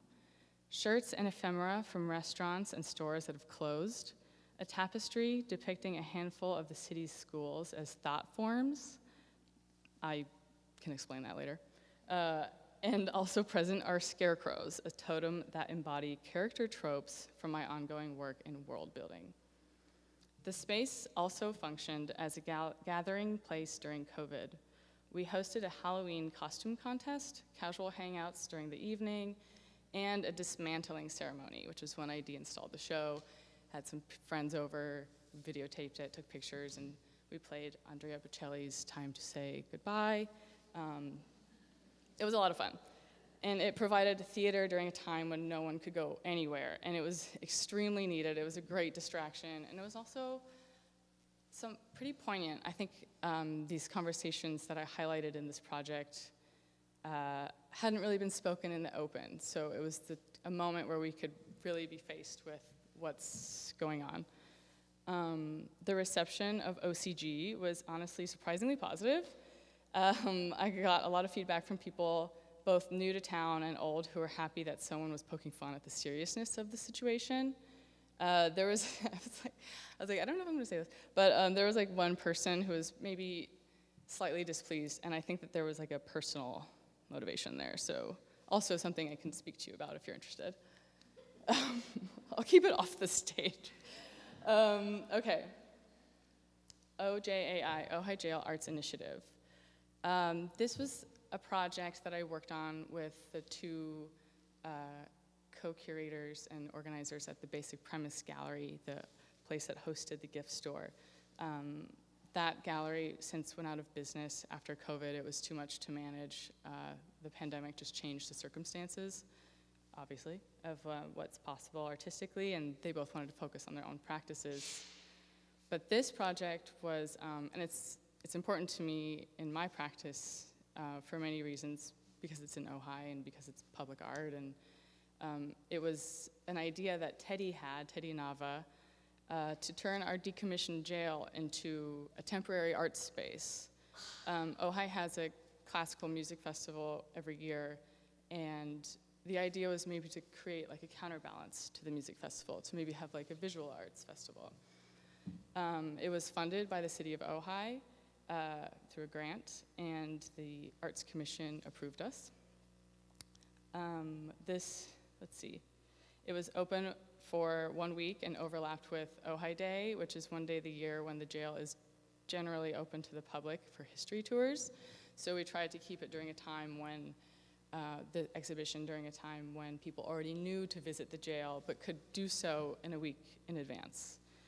This jail was last operational in the 70s. It was mostly operated as an old drunk tank, and was previously a single cell jail until the original was closed. And this version was remade with more jail cells.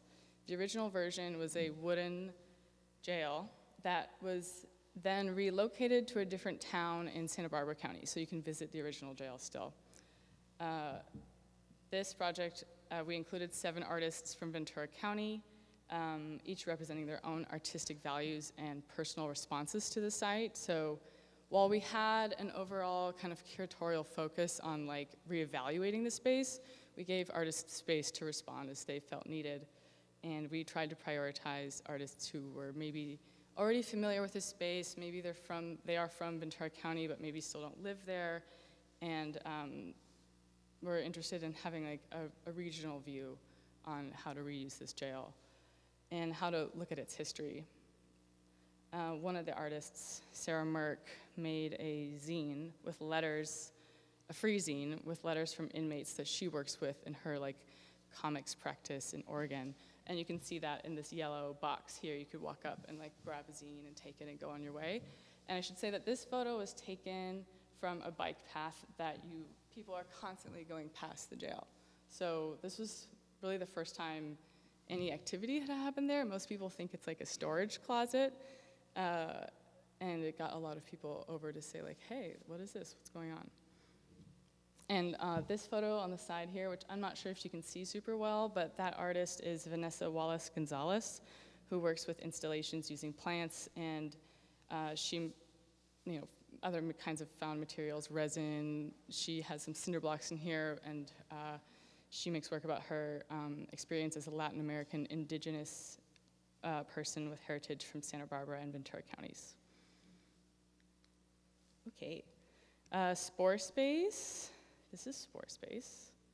I included this photo here. It's a little hard to see, and it's kind of a funny photo because it looks like a diorama, but the space is very small, is what I'm trying to illustrate. It's got this one door in there. It's actually an office with a big window. It's a converted shop that the realtors turned into like office spaces, and there's 2 picture windows in the front.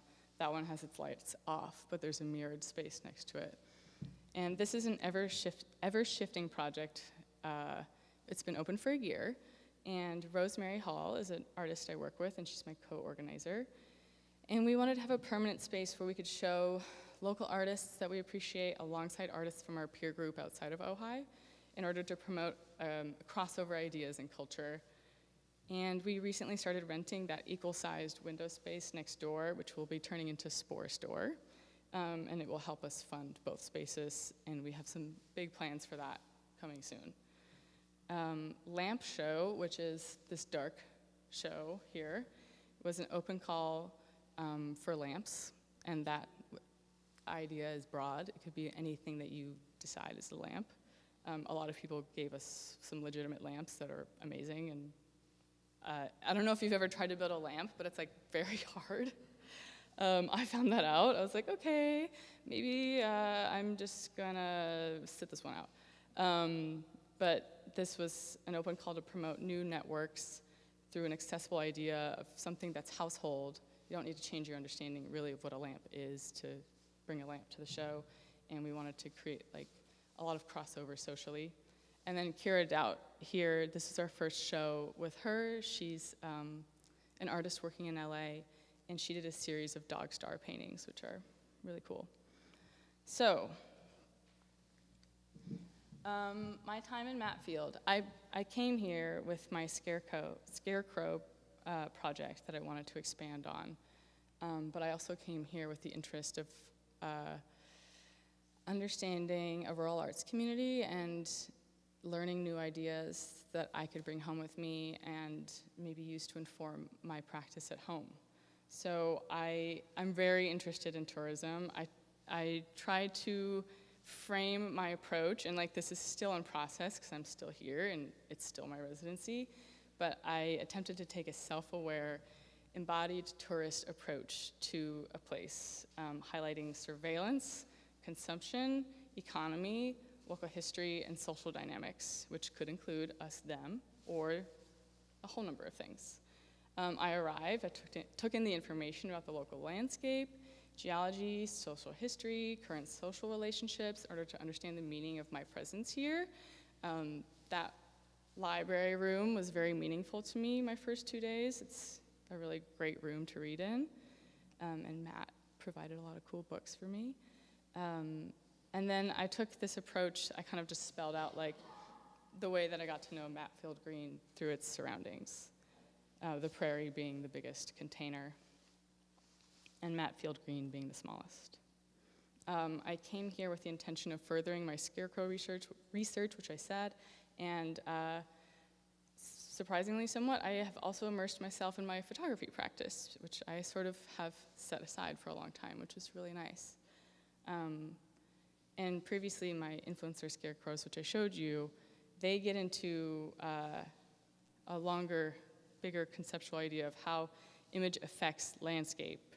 And by that I mean the scarecrow representing the agricultural, and yet the creative, and then the influencer being the e-commerce, but then the ecology sort of surrounding them all. So there is a connection for me in building these scarecrows, which are absurd, and also thinking more deeply about what it means to combine these ideas. And so I'm still unpacking the tourist scarecrows. I've left some books out on the table, which you're welcome to flip through.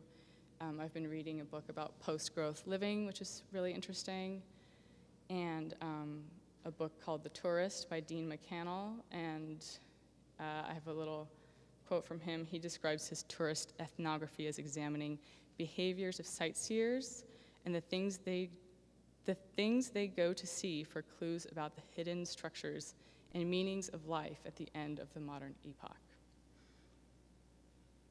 Here are some photos. Just a couple photos I took my first week, last week. This is an incredibly photogenic place, so it's easy to just walk around and get lost taking pictures. And I was also very taken with the grasshoppers in the grill of this truck. That really struck me. I took like 20 photos of that. And yeah, let's see. So some persistent questions I have that are still with me that I will take home. I will probably go home on Monday, which is when I'm going home, and I will like get there and maybe lie on the floor for an hour and be like, what just happened? And think for a bit. I mean, these questions are big questions. Sorry, I'm doing two at once. It's going to take a while to unpack them, but I'm excited. So, what does aesthetic gentrification look like? That's an idea that I came up with in Ojai, and it's in reference to this notion that people can change their landscapes and recreate the meaning of that landscape. So, for example, the easiest example I have is the way that palm trees are associated with Los Angeles, but palm trees are not from Los Angeles. And also Ojai, there are palm trees. They're not from there. There's a lot of people planting cacti, all different kinds, not from there. We are actually not really a desert, so that idea is a little confused. But what does it look like here in Matfield Green? And what does contemporary art bring to a community or a rural place? And also maybe just cross out the contemporary, like what does art bring to a community or rural place? What is a rural lifestyle, and how do art and community building go together? Examining audience, community, artists, environments. How do artists fund themselves in rural places? I've been learning a lot from you all. It's super interesting. I mean, how do artists fund themselves, period, is also a great question. What are some of the long-term goals of this rural community? Is growth one of them? What is the balance between population and rural living? This is something that's been circulating in my head. It's like, essentially, like, do you stop a number at a certain point? Like, I know that the definition of rural is not really a definition. It's all over the place, so I'm interested in that. What happens when a place becomes popular? How does one negotiate local tourist/transplant politics? And I say the word transplant because it's very common in Ojai for people to use that word. It's a weird word. I'm not a huge fan. Does encouraging a local art community help promote positive social relations? I would say so, based on my relationships with you guys. What is control versus influence? So I've been thinking a lot about that and how maybe control is very rigid, but influence can actually maybe be a more positive idea. It could be more back and forth, more permeable. And yeah, I mean, that's what's in my head right now. So I will leave you on this, my last slide. I read this nice thing in a book here. I'll read it. What's difficult about the prairie is how much it conceals more than it reveals. And that was written by Donald Worster's essay. Donald Worster in his essay in Terry Evans' book, The Inhabited Prairie, which I really enjoyed. It's a great, great essay. And yeah, thank you.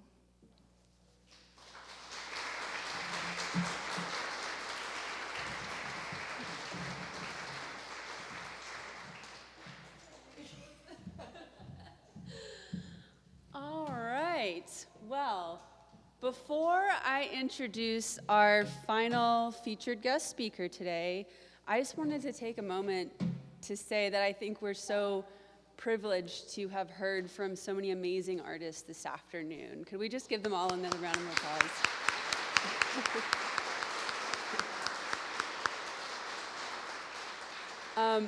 Residencies here are 2 weeks long, and so these folks have been coming since the end of May through Elizabeth, her residency time is flowing into this weekend.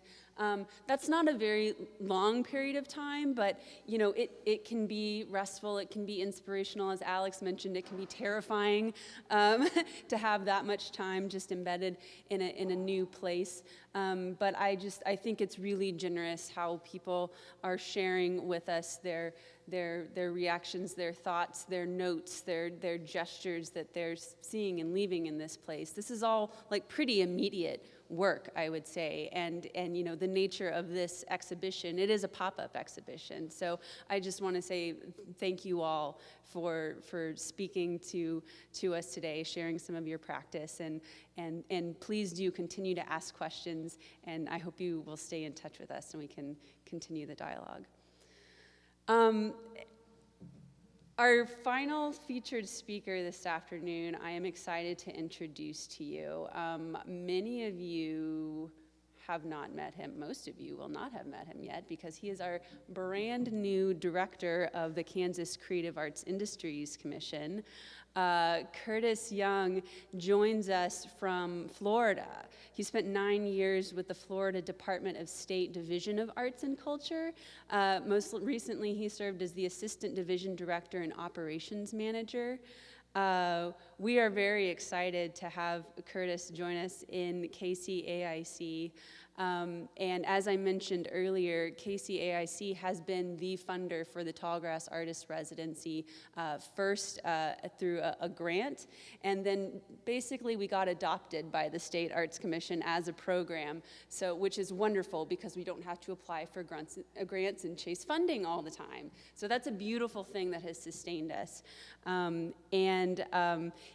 While Curtis is coming to us from a large community in Florida, he grew up in a small town in Tennessee. So I was kind of talking to him earlier about what should he speak about? What's the audience going to be like? And I'm like, well, we love small town culture here, so you can always talk about that. We love the Flint Hills.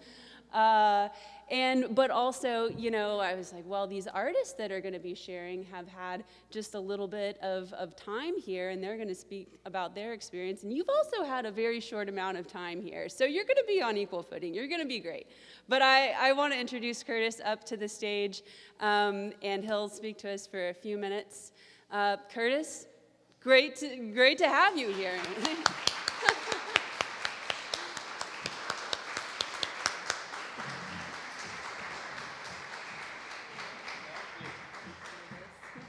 Kelly, thank you for putting me after all the interesting people. So everybody has come and heard all that they wanted to hear. Now they're going to hear from me too. Before I start, Kansas Creative Arts Industries Commission. We're part of the government. So I get to say I'm from the government. I'm here to help. I'm going to put this over here. We're part of the Department of Commerce. And I'm going to talk about that in a little bit. But before I start, I want to give some thanks and recognition to people who really deserve it. Kelly mentioned them earlier. They deserve to be mentioned again. The School for Rural Culture and Creativity, Catherine and Derek Ham, Bill and Julia McBride and Matfield Station, the Tallgrass Prairie National Preserve, Matfield Greenworks, all the artists. And I want to point out, I asked Kelly how many artists have gone through, and she didn't have her notes with her. So I went through the website. 70. There have been 70 artists in residence here over the years, which is astounding, isn't it? So I also want to thank the Department of Commerce for that, for helping with that, and Lieutenant Governor Toland and Governor Kelly. And so, like she said, I'm new here. I had been to Kansas once before in my life, before I took this job, and that was when I was driving from Nashville to Denver and just going uphill the whole way and wondering why my car was slowing down. But, this landscape, y'all, how many of you are like used to this landscape? Go out there and look at it again. It's really, really amazing. And like I said, I've been here 7 weeks now, 6 weeks in the job, and I am so impressed, not just with the landscape, but with the arts and culture community here in Kansas. Like she said, I came up from the Florida Department of State Division of Arts and Culture. We're the state arts agency there. This is the state arts agency here. Every state and territory has one. They were created because when the NEA was created, the NEA said, well, if we're going to give these states these money, we need to make sure there's a mechanism for these states to give it out. So every state had to create a state arts agency. Interestingly, there were a couple already in existence. Guess which state has the oldest state arts agency? From the 19th century. Utah. Isn't that interesting? But, you know, state arts agencies do a whole lot of stuff. We do funding, we do programming, we do all that we can primarily to support, promote, and grow the arts and culture wherever we are. And I got to say, most states don't have their own artist residency program, so that's just one of the things that makes this residency so very, very special. And you know, like I said, I'm from Florida. Kelly mentioned I'm from Tennessee. What am I doing in Kansas? What do I know about Kansas? Well, this, I want to say, is my very first arts event in Kansas as director of the State Arts Agency. And I am so glad it's this one because, like she said, I am from a small town. I grew up in Putnam County, Tennessee. I went from kindergarten through 8th grade in Monterey, Tennessee, which was a town at the time of about 2,000 people. And then we moved down the mountain about half-hour drive to the city, which had about 20,000 people at the time. And I lived there all the way through high school. And while I was there, I got involved in the theater. In this town of 20,000 people, there was an organization called Cookeville Children's Theater. And unlike lots of children's theaters that you hear about, it wasn't a school where you pay and you go and you take your acting class and you pay some more and you get to be in a show and you do Aladdin Jr. and that kind of stuff. It was the kind of place where they brought in 2 casts of 30 kids from all around the county who paid nothing. And when I say nothing, I mean absolutely nothing, to rehearse a show for 6 weeks and then put it up for free as school-time matinees for all the schools in the county to come to for 2 weeks. Yeah. Now, when I say it was free, I mean it was completely free. The tickets were free. There was nothing you had to pay. Okay, costumes, right? The only thing my parents had to do for me to do this was at the middle of the rehearsal period, they would send you home with a paper bag full of fabric and a pattern. And you had to figure out how to get your costume made. You know, and then that kind of got me into the theater, right? So turns out there was a professional theater about 45 minutes up the mountain in Crossville, Tennessee. Ever heard of Crossville, Tennessee? You have? No! Okay, so Crossville, Tennessee, up on the mountain. It's another small town at the time. It was even littler than Cookeville. They have a professional theater there. And the casts are rounded out by volunteers. So I spent, when I wasn't in school, driving back and forth to Crossville when I was in high school to do stuff up there. And so up in Crossville, and again, it cost me nothing, and in Cookeville, where it cost us nothing, there was this amazing sort of cohort of kids, and there still is. But I look back at my cohort, you know, the kids on 2 or 3 sides of me. So many of those kids are now working in the arts. It is, I can count on, it would take more than my hands for people I can say that are within a year or 2 of me that came out of those programs and are currently working in the arts. They aren't all professional artists. Some of them are. Some of them work in arts administration like me. Some of them work in the film industry. Some of them are professors. But they're all doing these amazing things. And If I can have that experience in Cookeville, Tennessee, I absolutely believe that means that any kid can have it anywhere. And especially in a rural community, because people think you can't have it there. But the arts have so many roles in rural communities. Now, because I'm with the Department of Commerce, I'm going to start with the economic stuff. And I want you to sort of take little mental notes in the back of your head here, because I've got a call to action at the end. I'm not just telling you stuff.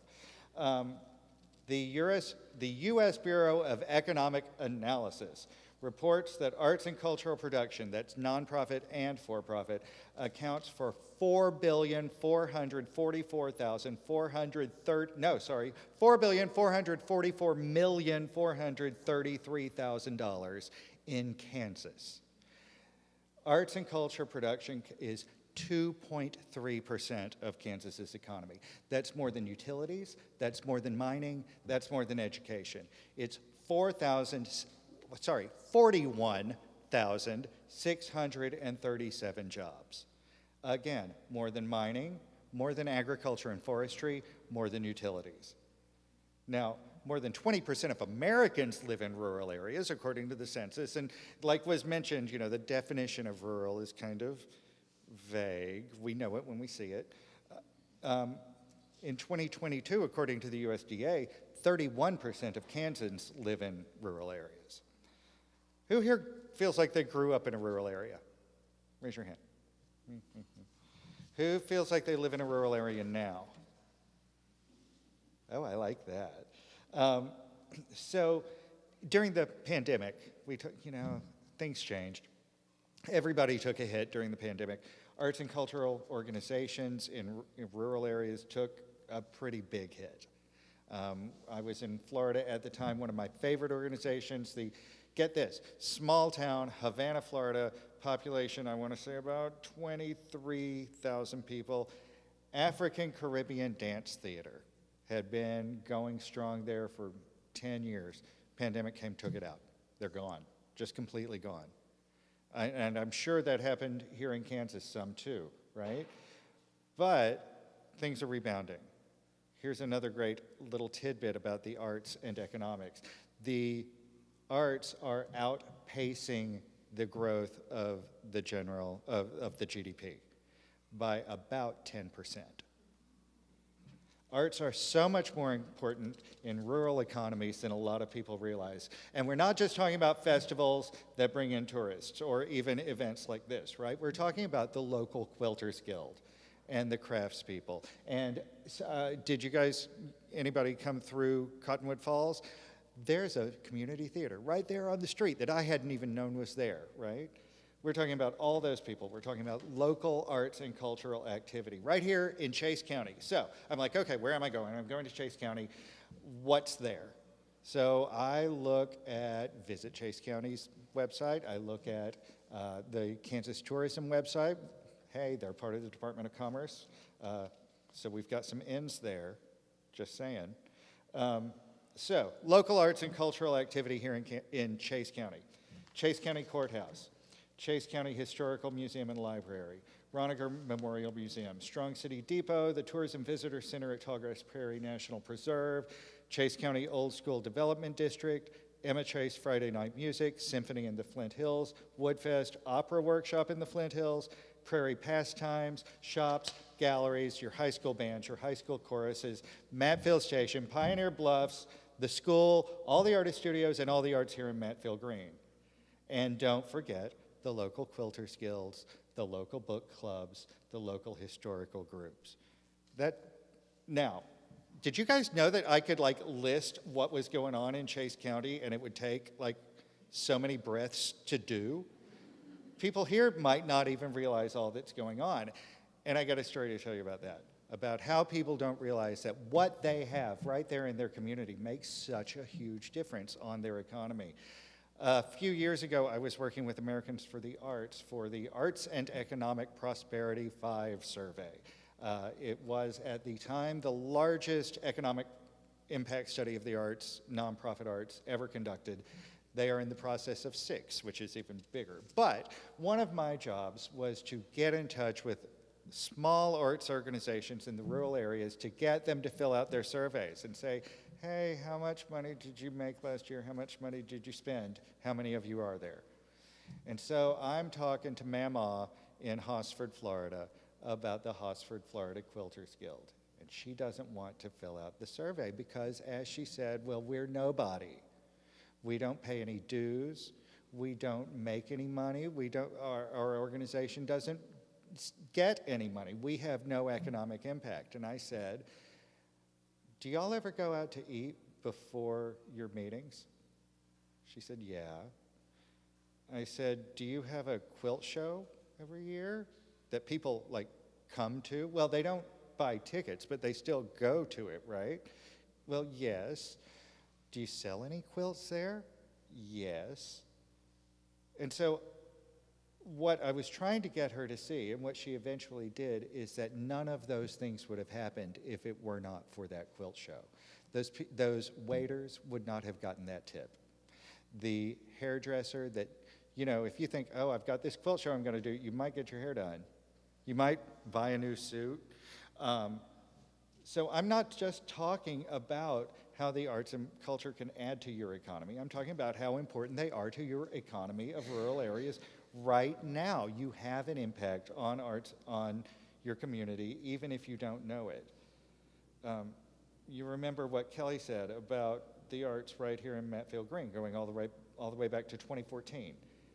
So now we've got 10 years of think of the economic impact that this event has. On average, according to AAP5, a single person spends $31.47 per event they attend, and that's above and not including the price of admission. So this is local money that goes into local economies. How much gas did you guys use to get here today? Have you bought a meal or two? Are you paying, anybody paying? Our host is paying a babysitter. Anybody else paying a babysitter or a dog sitter? Think about how much money the organizers of Tallgrass Artist Residency put into this event. You know, so it is more than just nice to have. It makes a big difference. And we were, our last speaker, Elizabeth, talked about the relationship with tourism. Well, when I'm talking about tourism, I'm getting kind of small. I'm talking about people coming from the next county. People from the next county spend, believe it or not, more than $31.47. They spend almost twice as much just from coming from the next county. Speaking of that, on average, one of the ways they did the AAP survey was we did audience intercept surveys. We met people at events and gave them a survey, right? 34% of attendees at all cultural events traveled from a different county. So I asked who came from, who's not, rural area, who's not from Chase County? Are you guys planning on attending anything else while you're here? Anybody going to spend the night somewhere? Visit another attraction? Anybody going to stop at Casey's on the way out and pick up a bottle of water or a Coke? 69% of the people surveyed said they traveled to another county specifically to attend the event they were at. They also said that if that event weren't happening, they would have gone someplace else. So there's a lot that arts and culture mean to the places you live. Think about how great the arts are for education. Students with high arts participation and low socioeconomic status have a 4% dropout rate. That's 5 times lower than low socioeconomic peers. Students who take 4 years of arts and music classes score an average of 150 points higher on the SAT than students who only take half a year or less. Low-income students who are highly engaged with the arts, and that doesn't mean just at school, that just means engaged with the arts, are twice as likely to graduate from college as their peers with no arts. A recent study showed that arts education experiences reduce the proportion of students in schools receiving disciplinary infractions by 3.6%. 91% of Americans believe that the arts are vital to providing a well-rounded education. I'm going to throw a bunch of numbers at you because I don't want anybody to be able to argue with me. The arts are recognized as a core academic subject under the Federal Elementary and Secondary Education Act, and as of 2020, all 50 states and the District of Columbia have adopted standards for learning in the arts. Here's a good one. 2/3 of public school teachers believe that the fine arts are among subjects getting crowded out of the school day by a focus on math and English. So, there's a little pushback there. I used to teach college at a town called Cuthbert, Georgia. The college was Andrew College, and I was the entire theater department. Part of my job was to recruit students, of which was kind of hard because, it was in the middle of nowhere. And a lot of the pushback I got from kids, I'd say, I'm giving you a scholarship. Why aren't you majoring in theater? My dad won't let me major in theater because there aren't any jobs there. Well, there are jobs there. I told him to call his dad and say, I didn't know my professor was unemployed, because I had a job. The top business skill of LinkedIn's list of 50,000 different professional skills is creativity. Creativity is ranked above management, integrity, and vision in importance for tackling a changing feature in an IBM study of 1,500 executives. So, you've heard it before. The arts can enhance your education. The arts can do nothing but teach you how to think and how to live and how to problem solve and how to be creative. Now, when we're talking about great things, one of the things I love about a gathering like this is the sense of community that we have from it, and the sense of community that we get when we visit a place like Matfield Green and we see the community that they have there. I like to think of arts and culture as an infrastructure issue for our communities. They create communities. They bring us together. They give us joy and beauty. They provide us with emotional benefits. They stimulate relationships. They help us to understand the world around us. They give us refuge, and they help us look at social issues that are important to us. A project I got to work on a few years ago with the University of Florida Center for Arts and Medicine was called the Arts and Wellbeing Indicators Project. We, at the Florida State Arts Agency, funded this project to create an instrument to measure the relationship between community well-being and arts participation. And in creating this instrument, of course, they had to test it. And I kind of latched on to the results of those tests. In the testing, which included a significantly rural population, we were really, really careful to include that. We found that people with arts participation in the past year, that's formal or informal arts participation. So that can mean going to a gallery opening, going to a theater show, playing in the symphony, singing in your church choir, painting at home, or playing the piano by yourself in your living room. People who do that are more likely to vote. They are more likely to attend a civic meeting. They're more likely to say their community is a good place to live. They're more likely to say their personal health is good. Arts engagement increases happiness, confidence, self-esteem, and reduces stress and social isolation. So it's not about just bringing arts to rural areas, because there are arts in rural areas. It's about celebrating and supporting the arts and culture that are already there. So that's why I want to talk about the Kansas Creative Arts Industries Commission. What can we do?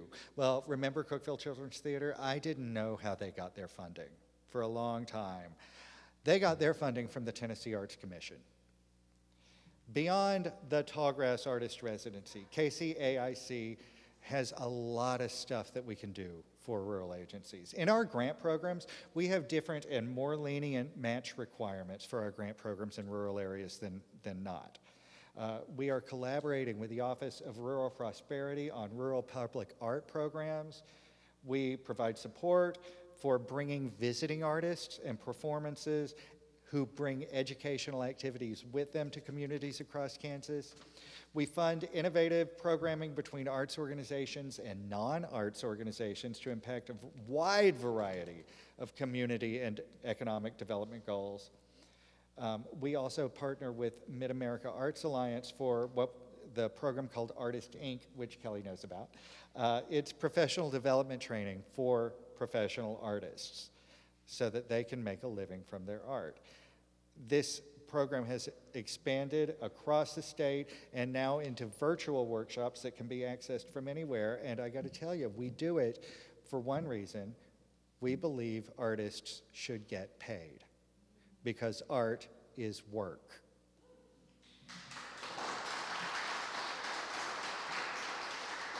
But, you know, there are a lot more things we can do. I know some people here are affiliated with arts organizations. Some of them aren't. Some of you are artists. Some of you are audience members. What we are going to do, and I hope the arts organizations here enjoy this, we are in the early planning stages to bring back general operating support grants for arts organizations.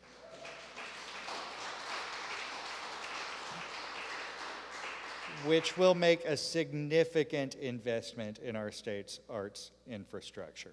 I'm working on a plan for a grant program specifically for rural organizations to help them increase capacity, work with consultants, and maybe even get some money to bring some of their volunteer leaders on staff and get paid. We are always looking to create pathways for the arts sector to collaborate more effectively with the tourism industry. So that's why I'm here representing the Kansas Department of Commerce. So beyond bringing back state support for the arts, after the Kansas Arts Commission was defunded, there are some great reasons why Commerce is the home of the state's arts agency. Governor Kelly and the Kansas Department of Commerce take a holistic approach to economic development. It's not enough to focus on recruiting new businesses to Kansas or helping existing companies expand. We do that. We do it well. Since Governor Kelly took office, there have been 993 project successes that have brought a total of $17.6 billion in private sector investment and retained 63,000 jobs. But it's one thing to create that opportunity, but it's not enough, right? We need workers for the project like the Panasonic Energy Vehicle development. That's a $4 billion project. A whole bunch of jobs, like 16,000 jobs. Is that enough? No, because we got to work with companies and universities and technical schools and high schools to develop the skill sets for those jobs, and the arts are a part of that. We're recruiting former Kansans who left to come back home, and once we have all those people here, they've got to have the arts to have a good place to live. The arts are part of the infrastructure just as much as the roads it's going to take to move those goods and people in and out.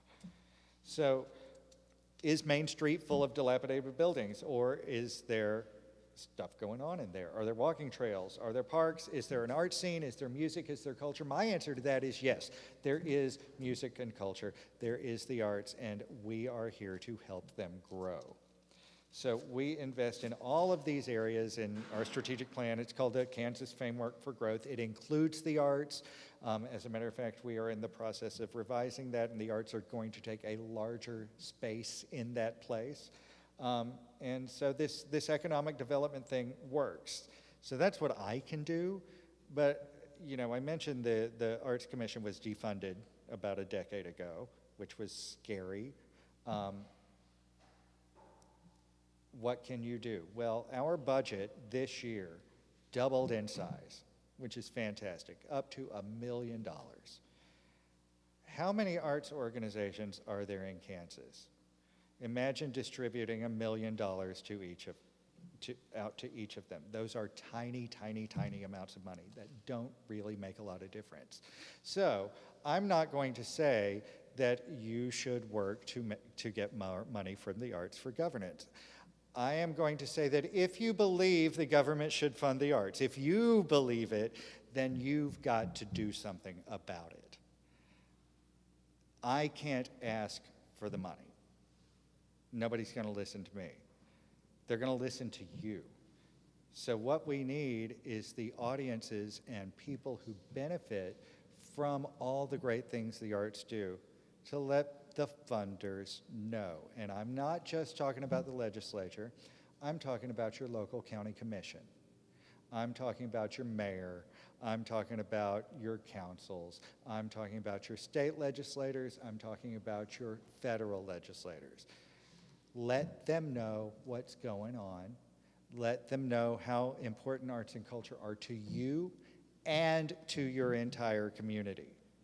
Because that's the kicker, right? That's why I was giving you all these numbers, which I know you don't remember, but I've got them, so you can call me, and I'll give them to you.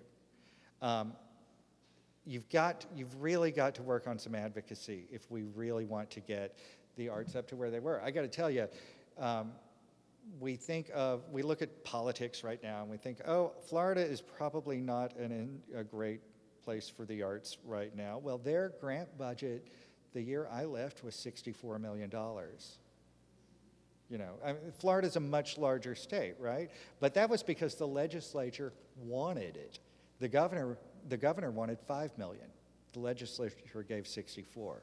That's because the field was out there telling them, hey, we need this. Hey, your daughter is in ballet class that's funded by a nonprofit arts organization. So I'm asking you for the good of this residency, for the good of arts and culture across Kansas. Let them know. Let them know. Pick up a pen and paper. Let them know. Ask your friends to do it. Just imagine what would happen if every audience member in Kansas wrote a postcard. Can you imagine the response that would get? Write it to your county commission, write it to your mayor, write it to your legislators, and get out there and support the arts because they do a lot of good for you, they do a lot of good for me, and I think Kansas deserves it. Thank you. So, I want to say, you're going to get the numbers from me. My business cards aren't here yet because I've been in this job for 6 weeks. You can get to me through the website, or if you happen to remember, it's curtis.young@ks.gov. Thank you.